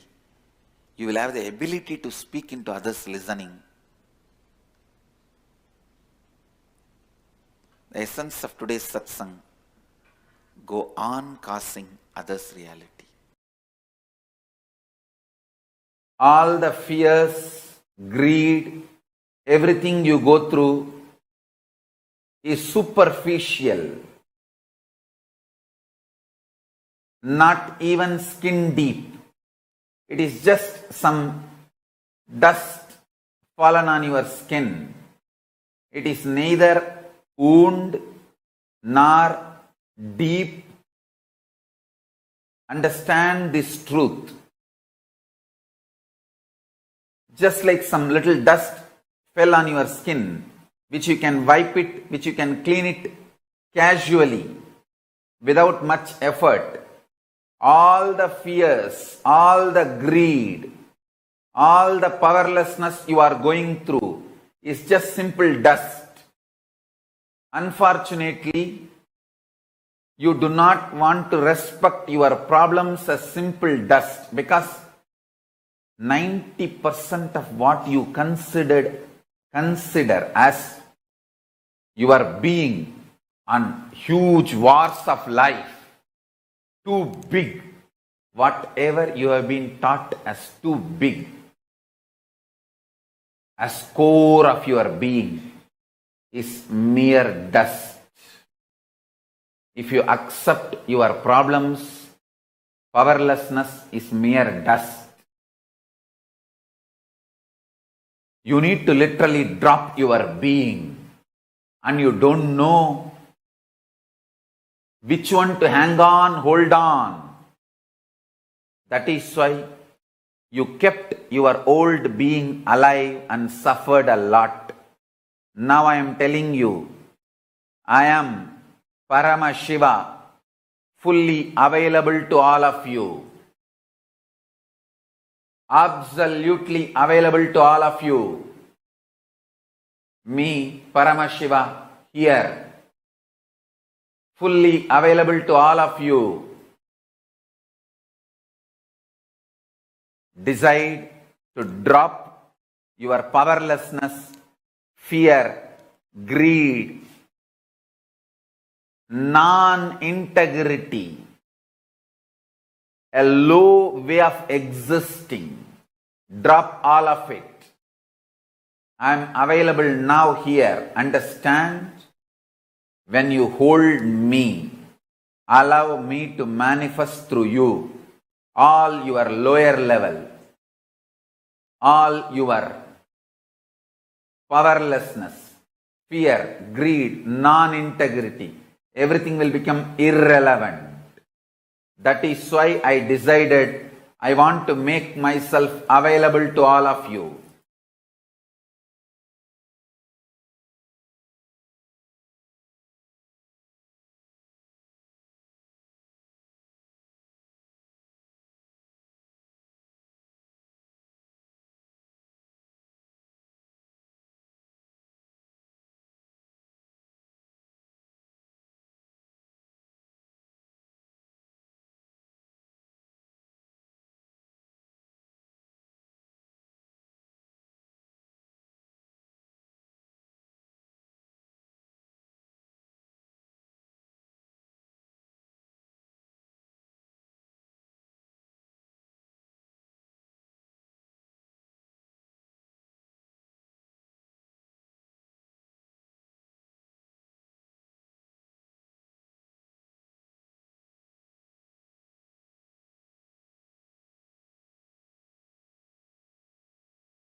வந்தவா தெய்வீகமாய் நின்றவா அண்டத்துக்கே Nityananda தியானம் தந்தவா தங்கமலை வந்தவா தெய்வீகமாய் நின்றவா அண்டத்துக்கே நித்யானந்த தியானம் தந்தவா கட்டி தரும் நித்யானந்தன் தியானம் தன்னை செய்தாலது பக்தியோடும் ஸ்ரத்தையோடும் நித்யா உன்னை பூஜிப்பது பல நாட்டவமோ பலனாய் நித்யானந்தன் ரூபம் இன்று இறையே குருவின் உருவில் வையம் காக்கும் எண்ணம் கொண்டு தங்கமலை வந்தவா தெய்வீகமாய் நின்றவா அண்டத்துக்கே நித்யானந்த தியானம் தந்தவா தங்கமலை வந்தவா தெய்வீகமாய் நின்றவா அண்டத்துக்கே நித்யானந்த தியானம் தந்தவா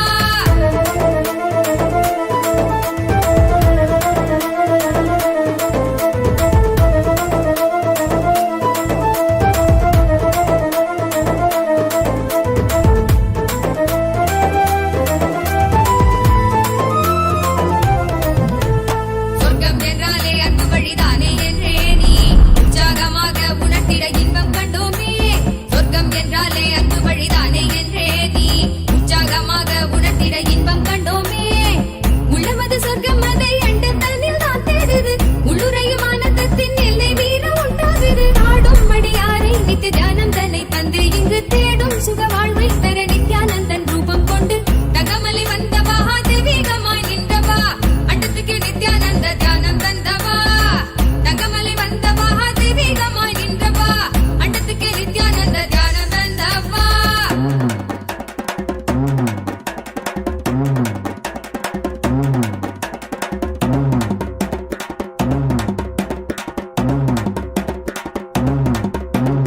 உள்ளுக்குள் உண்டாகும் நித்ய ஆனந்தம் கண்டாலே உள்ளம் தெய்வீகம் கொண்டாடும் என்றாய் நித்யானந்தா நீ கள்ளங்கள் இல்லாமல் கொள்ளும் தெய்வீகம் எந்நாளும் எம்மை ஞானத்தின் மெய்வாழ்வில் சேர்க்கும் யுக்தி தந்தாய் நீ உள்ளுக்குள் உண்டாகும் நித்ய ஆனந்தம் கண்டாலே உள்ளம் தெய்வீகம் கொண்டாடும் என்றாய் நித்யானந்தா நீ கள்ளங்கள் இல்லாமல் கொள்ளும் தெய்வீகம் எந்நாளும் எம்மை ஞானத்தின் மெய்வாழ்வில் சேர்க்கும் யுக்தி தந்தாய் நீ நித்யா உன் பாதம் அதை கண்டாலே போதும் மெய்யானம் வாழ்வில் பொறியாக குடியேறும் அகமும் தெளிந்தே ஆனந்த கூத்தாடி விட குருவாய் வளர்ந்தான் மெய்யானம் எம்முள் வந்திட தங்கமலை வந்தவா தெய்வீகமாய் நின்றவா அண்டத்துக்கே நித்யானந்த தியானம் தந்தவா கட்டி தரும் நித்யானந்தன் தியானம் தன்னை செய்தாலது பக்தியோடும் ஸ்ரத்தையோடும் நித்யா உன்னை பூஜிப்பது பல நாட்டவமோ பலனாய் நித்யானந்தன் ரூபம் இன்று இறையே குருவின் உருவில் வையம் காக்கும் எண்ணம் கொண்டு தங்கமலை வந்தவா தெய்வீகமாய் நின்றவா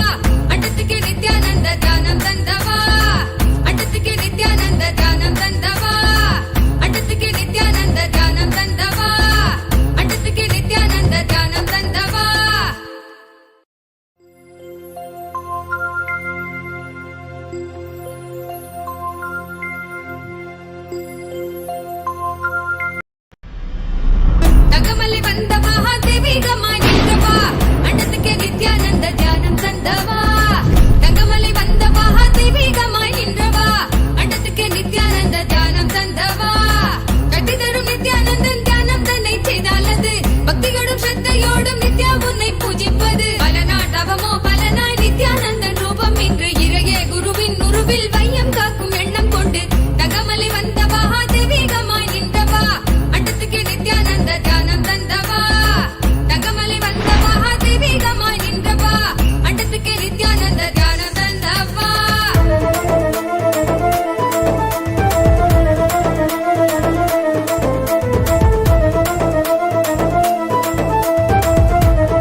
என்னாலும் எம்மை ஞானத்தின் மெய்வாழ்வில் சேர்க்கும் யுக்தி தந்தாய் நீ.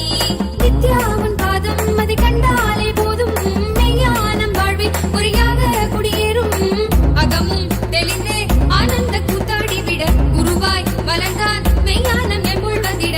தகமலை வந்தவா தெய்வீகமாய் நின்றவா, அண்டத்துக்கு நித்யானந்த தியானம் தந்தவா.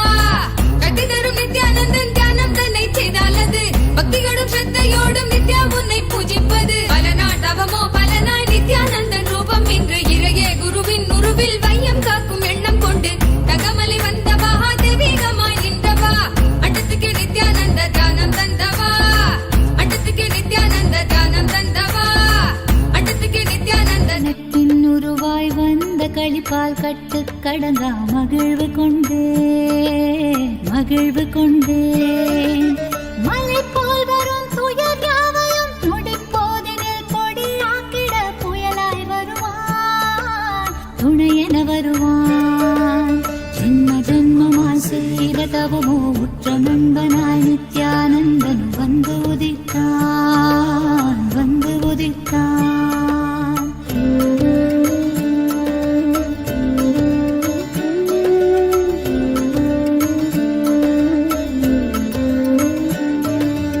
உடல் வாய்க்கும் நோய் வந்த போதும் உயிர் காக்கும் மருந்தாகி நின்றிடுவான்.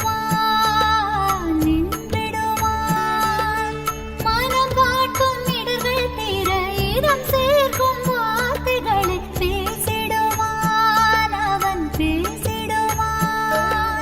தலை தூக்கிடும் கருவங்களை தடம் மாற்றிட வெடிப்பான்.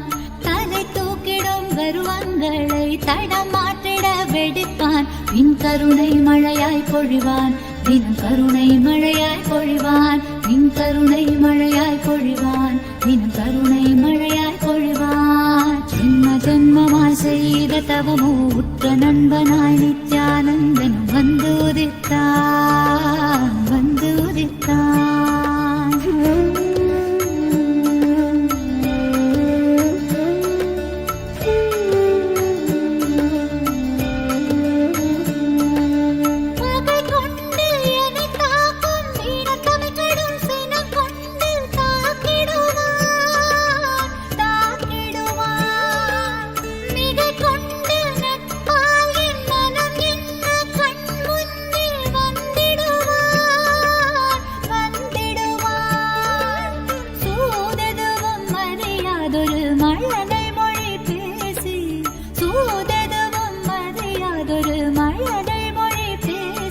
எந்தன் மகிழ்வை தளர்த்திடச் செய்வான். நித்தின் மகிழ்வை தளர்த்திடச் செய்வான். எந்தன் மகிழ்வை தளர்த்திடச் செய்வான். நித்தின் மகிழ்வை தளர்த்திடச் செய்வான். ஜென்ம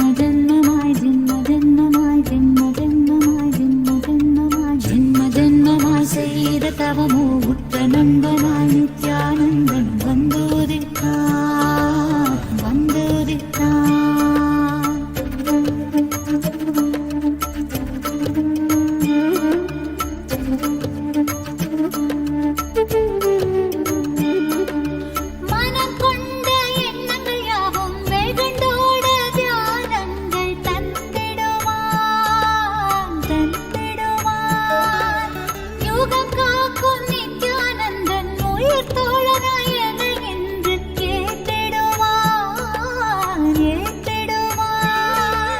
கருணை மழையினில் நாமும் இரையாய் மாறக்கூடும்.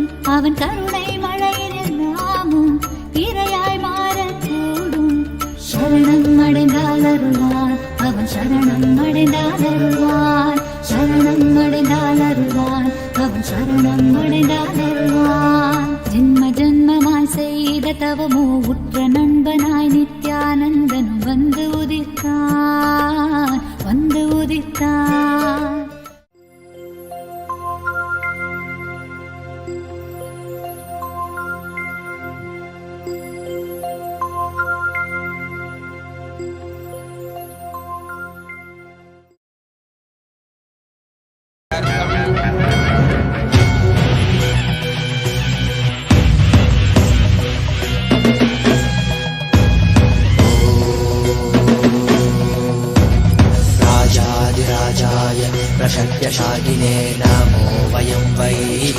कुबेराय कुर्महे क्षमे कामान् कामकामाय मह्यं कामेश्वरो वैश्रवणो ददातु कुबेराय वैश्रवणाय महाराजाय नमः. தேசனடி போற்றி சிவன் சேவடி போற்றி நேயத்தே நின்றடி மலனடி போற்றி மாயப்பிறப்பருக்கும் மன்னனடி போற்றி சீரார் பெருந்துரை நம் தேவனடி போற்றி ஆராத இன்பம் அருளும் மலை போற்றி ஈசனே சிந்தை கவர்ந்த நேசனே நீ வருவாய் பூவோடு கனிகளை கொண்டு உன்னை பூஜித்தோம் அருள் தருவாய் கலி என்னும் கடலினில் மூழ்கிட்டையும் இனி கரம் தந்து காத்திட்டு கருணை உரையை பொய்கையில் அலர்ந்திட்ட அலவத்மம் போல உன் திருவடியில் வாழ்ந்திட நிற்கிறேன் வாராய் அருணாச்சலனே நீ வாராய் அகண்ட ஜோதியனே வாராய் அல்லல் நீக்கிடவே வாராய் அகிலம் போற்றுகின்ற ஈசனே சிந்தை கவர்ந்த நேசனே நீ வருவாய் ஒடு கனிகளை கொண்டு பூஜித்தோம் அருள் தருவாய்.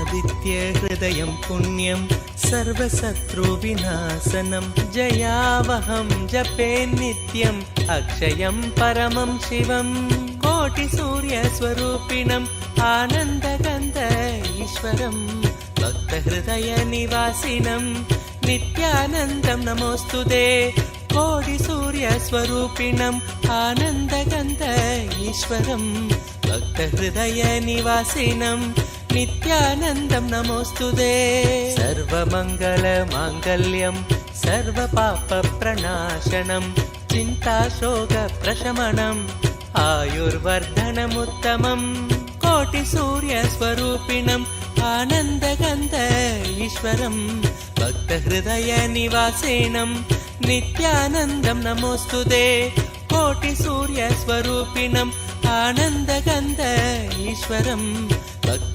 भक्तहृदयनिवासिनं नित्यानन्दं नमोऽस्तुते रश्मिमन्तं समुद्यन्तं देवासुरनमस्कृतं पूजयस्व विभस्वन्तं भास्करं भुवनेश्वरं कोटिसूर्यस्वरूपिणम् आनन्दगन्ध ईश्वरं भक्तहृदयनिवासिनं नित्यानन्दं नमोऽस्तुते कोटिसूर्यस्वरूपिणम् आनन्दगन्ध ईश्वरं भक्तहृदयनिवासिनं नित्यानन्दं नमोऽस्तुते सर्वदेवात्मको हेश तेजस्वी रश्मिभावनः एव देवासुरगणान् लोकान् पादिकबस्तिभिः कोटिसूर्यस्वरूपिणम् आनन्दगन्ध ईश्वरं भक्तहृदयनिवासिनं नित्यानन्दं नमोऽस्तुते कोटिसूर्यस्वरूपिणम् आनन्दगन्ध ईश्वरं भक्तहृदयनिवासिनं नित्यानन्दं नमोऽस्तुते एष ब्रह्मा च विष्णुश्च शिवस्कन्द प्रजापतिः महेन्द्रो धनदकालो यमः सोमो ह्यपाम्पतिः कोटिसूर्यस्वरूपिणम् आनन्दगन्ध ईश्वरं भक्तहृदयनिवासिनं नित्यानन्दं नमोऽस्तुते कोटिसूर्यस्वरूपिणम् आनन्दगन्ध ईश्वरं भक्तहृदयनिवासिनं नित्यानन्दं नमोऽस्तुते।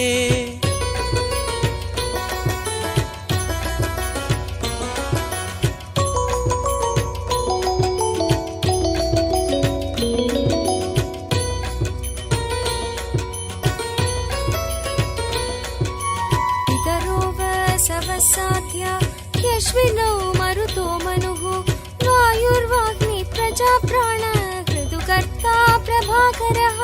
कोटिसूर्यस्वरूपिणम् आनन्दगन्ध ईश्वरं भक्तहृदयनिवासिनं नित्यानन्दं नमोऽस्तुते। कोटिसूर्यस्वरूपिणम् आनन्दगन्ध ईश्वरं भक्तहृदयनिवासिनं नित्यानन्दं नमोऽस्तुते।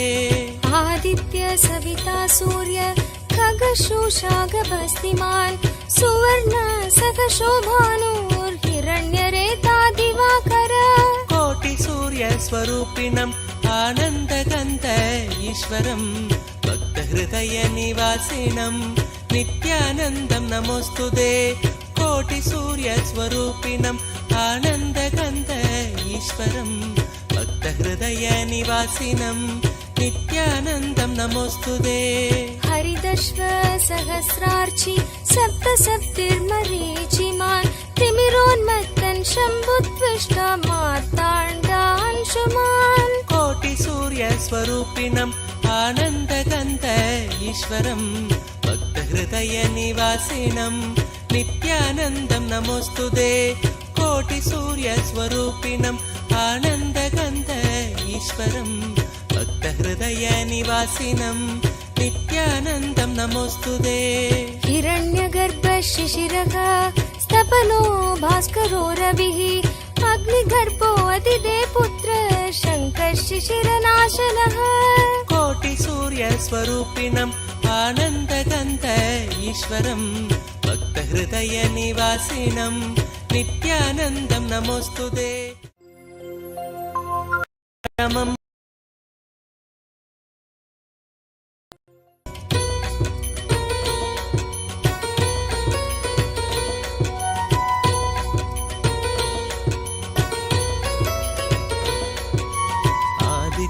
हृदयं पुण्यं सर्वशत्रुविनाशनं जयावहं जपे नित्यम् अक्षयं परमं शिवं। कोटिसूर्यस्वरूपिणम् आनन्दगन्ध ईश्वरं भक्तहृदयनिवासिनं नित्यानन्दं नमोऽस्तुते। कोटिसूर्यस्वरूपिणम् आनन्दगन्ध ईश्वरं भक्तहृदयनिवासिनं नित्यानन्दं नमोऽस्तुते।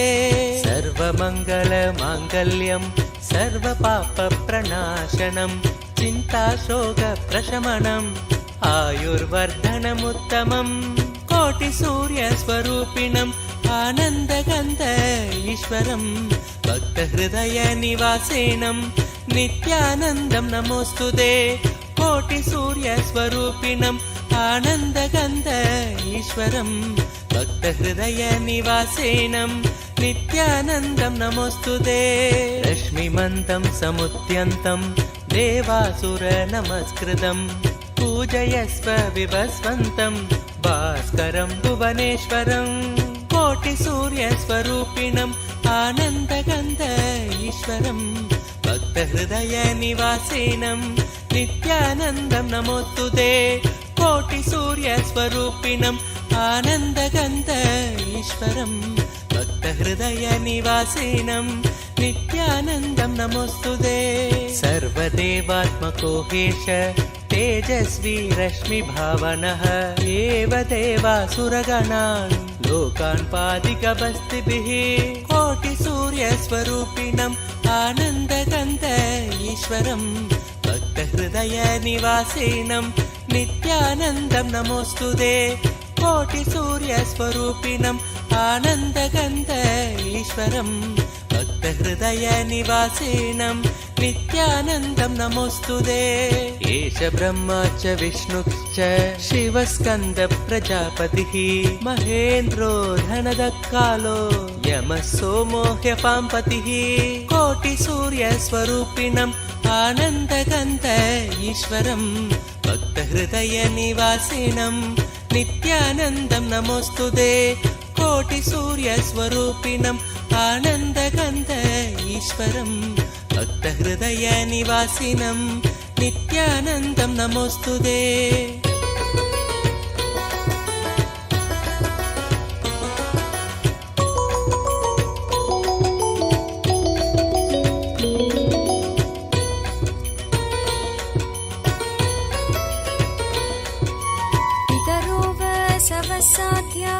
यश्विनौ मरुतो मनुः वायुर्वाग्नि प्रजाप्राण ऋतुकर्ता प्रभाकरः कोटिसूर्यस्वरूपिणम् आनन्दगन्ध ईश्वरं भक्तहृदयनिवासिनं नित्यानन्दं नमोऽस्तुते कोटिसूर्यस्वरूपिणम् आनन्दगन्ध ईश्वरं भक्तहृदयनिवासिनं नित्यानन्दं नमोऽस्तुते आदित्य सविता सूर्य खगशोषागभस्तिमान् सुवर्ण सखशोभानुर्हिरण्यरेता दिवाकर कोटिसूर्यस्वरूपिणम् आनन्दगन्ध ईश्वरं भक्तहृदयनिवासिनं नित्यानन्दं नमोऽस्तुते कोटिसूर्यस्वरूपिणम् आनन्दगन्ध ईश्वरं भक्तहृदयनिवासिनं नित्यानन्दं नमोऽस्तुते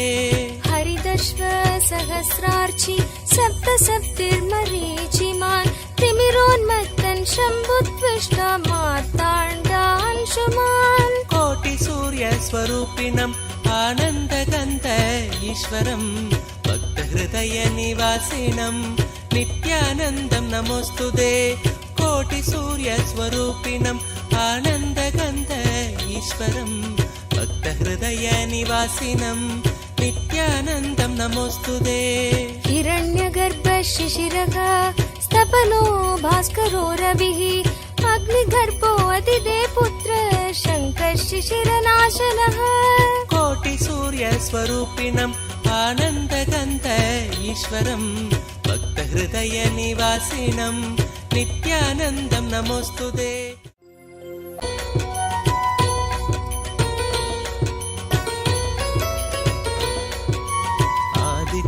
हृदयं पुण्यं सर्वशत्रुविनाशनं जयावहं जपे नित्यम् अक्षयं परमं शिवं कोटिसूर्यस्वरूपिणम् आनन्दगन्ध ईश्वरं भक्तहृदयनिवासिनं नित्यानन्दं नमोऽस्तुते कोटिसूर्यस्वरूपिणम् आनन्दगन्ध ईश्वरं भक्तहृदयनिवासिनं नित्यानन्दं नमोऽस्तुते सर्वमङ्गलमाङ्गल्यं सर्वपापप्रणाशनं चिन्ताशोकप्रशमनम् आयुर्वर्धनमुत्तमम् कोटिसूर्यस्वरूपिणम् आनन्दगन्ध ईश्वरं भक्तहृदयनिवासिनं नित्यानन्दं नमोऽस्तुते कोटिसूर्यस्वरूपिणम् आनन्दगन्ध ईश्वरं भक्तहृदयनिवासिनं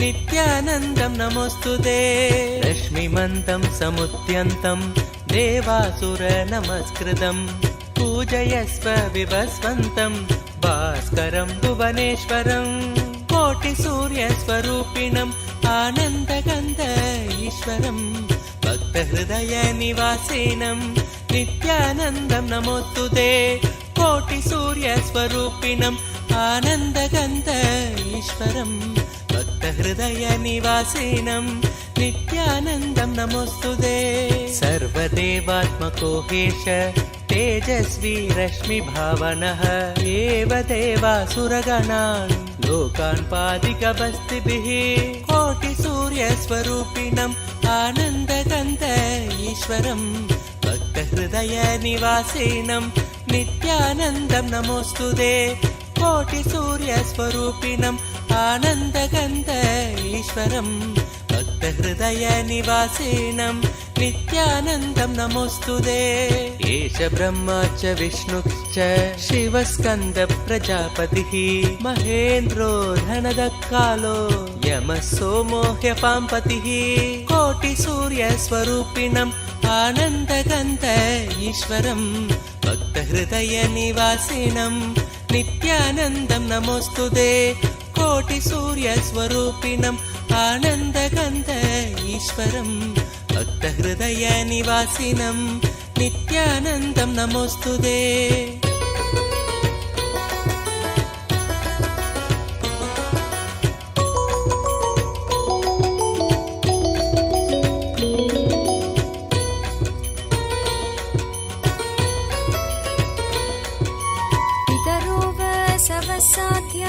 ह्यश्विनौ मरुतो मनुः वायुर्वाग्नि प्रजाप्राण ऋतुकर्ता प्रभाकरः कोटिसूर्यस्वरूपिणम् आनन्दगन्ध ईश्वरं भक्तहृदयनिवासिनं नित्यानन्दं नमोऽस्तुते कोटिसूर्यस्वरूपिणम् आनन्दगन्ध ईश्वरं भक्तहृदयनिवासिनं नित्यानन्दं नमोऽस्तुते आदित्य सविता सूर्य खगशोषागभस्तिमान् सुवर्ण सखशोभानुर्हिरण्यरेता दिवाकर कोटिसूर्यस्वरूपिणम् आनन्दगन्ध ईश्वरं भक्तहृदयनिवासिनं नित्यानन्दं नमोऽस्तुते कोटिसूर्यस्वरूपिणम् आनन्दगन्ध ईश्वरं भक्तहृदयनिवासिनं नित्यानन्दं नमोऽस्तुते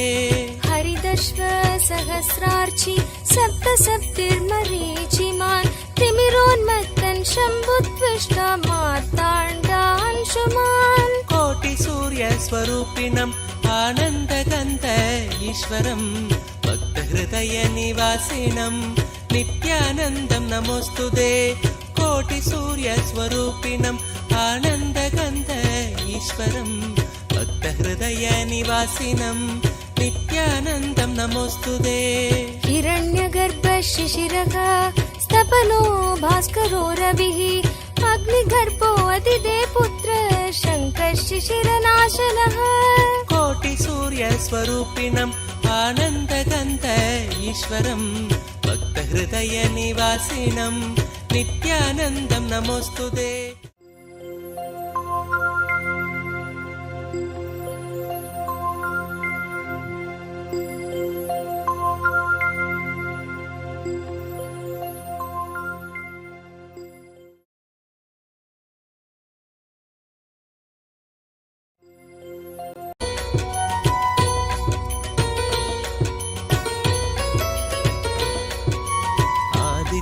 हृदयं पुण्यं सर्वशत्रुविनाशनं जयावहं जपे नित्यम् अक्षयं परमं शिवं कोटिसूर्यस्वरूपिणम् आनन्दगन्ध ईश्वरं भक्तहृदयनिवासिनं नित्यानन्दं नमोऽस्तुते कोटिसूर्यस्वरूपिणम् आनन्दगन्ध ईश्वरं भक्तहृदयनिवासिनं नित्यानन्दं नमोऽस्तुते सर्वमङ्गलमाङ्गल्यं सर्वपापप्रणाशनं चिन्ताशोकप्रशमनम् आयुर्वर्धनमुत्तमं कोटिसूर्यस्वरूपिणम् आनन्दगन्ध ईश्वरं भक्तहृदयनिवासिनं नित्यानन्दं नमोऽस्तुते कोटिसूर्यस्वरूपिणम् आनन्दगन्ध ईश्वरं भक्तहृदयनिवासिनं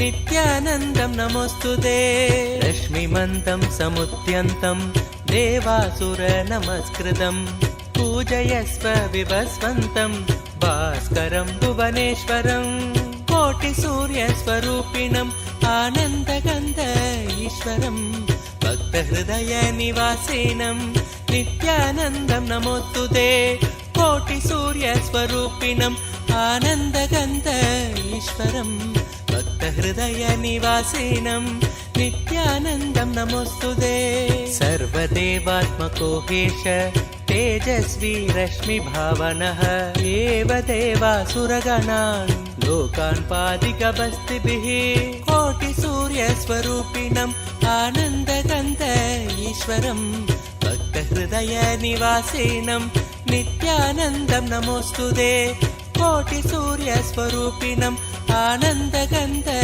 ईश्वरं भक्तहृदयनिवासिनं नित्यानन्दं नमोऽस्तुते। एष ब्रह्मा च विष्णुश्च शिवस्कन्द प्रजापतिः महेन्द्रो धनदकालो यमः सोमो ह्यपाम्पतिः कोटिसूर्यस्वरूपिणम् आनन्दगन्ध ईश्वरं भक्तहृदयनिवासिनं नित्यानन्दं नमोऽस्तुते। कोटिसूर्यस्वरूपिणम् आनन्दगन्ध ईश्वरं भक्तहृदयनिवासिनं नित्यानन्दं नमोऽस्तुते।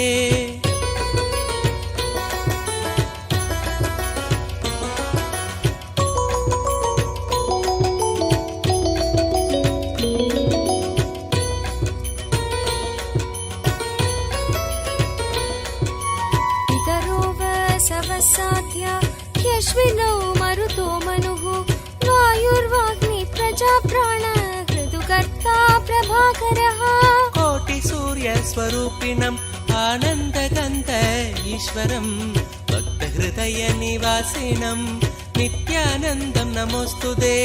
कोटिसूर्यस्वरूपिणम् आनन्दगन्ध ईश्वरं भक्तहृदयनिवासिनं नित्यानन्दं नमोऽस्तुते। आदित्य सविता सूर्य खगशोषागभस्तिमान् सुवर्ण सखशोभानुर्हिरण्यरेता दिवाकर कोटिसूर्यस्वरूपिणम् आनन्दगन्ध ईश्वरं भक्तहृदयनिवासिनं नित्यानन्दं नमोऽस्तुते। कोटिसूर्यस्वरूपिणम् आनन्दगन्ध ईश्वरं भक्तहृदयनिवासिनं नित्यानन्दं नमोऽस्तुते। हरिदश्व सहस्रार्चि सप्त सप्तिर्मरीचिमान् तिमिरोन्मत्तन् शम्भुत्विष्ट मार्ताण्डांशुमान् कोटिसूर्यस्वरूपिणम् आनन्दगन्ध ईश्वरं भक्तहृदयनिवासिनं नित्यानन्दं नमोऽस्तुते। कोटिसूर्यस्वरूपिणम् आनन्दगन्ध ईश्वरं भक्तहृदयनिवासिनं नित्यानन्दं नमोऽस्तुते। हिरण्यगर्भ शिशिरः स्तपनो भास्करो रविः अग्निगर्भो अदिते पुत्र शङ्कर शिशिरनाशनः कोटिसूर्यस्वरूपिणम् आनन्दगन्ध ईश्वरं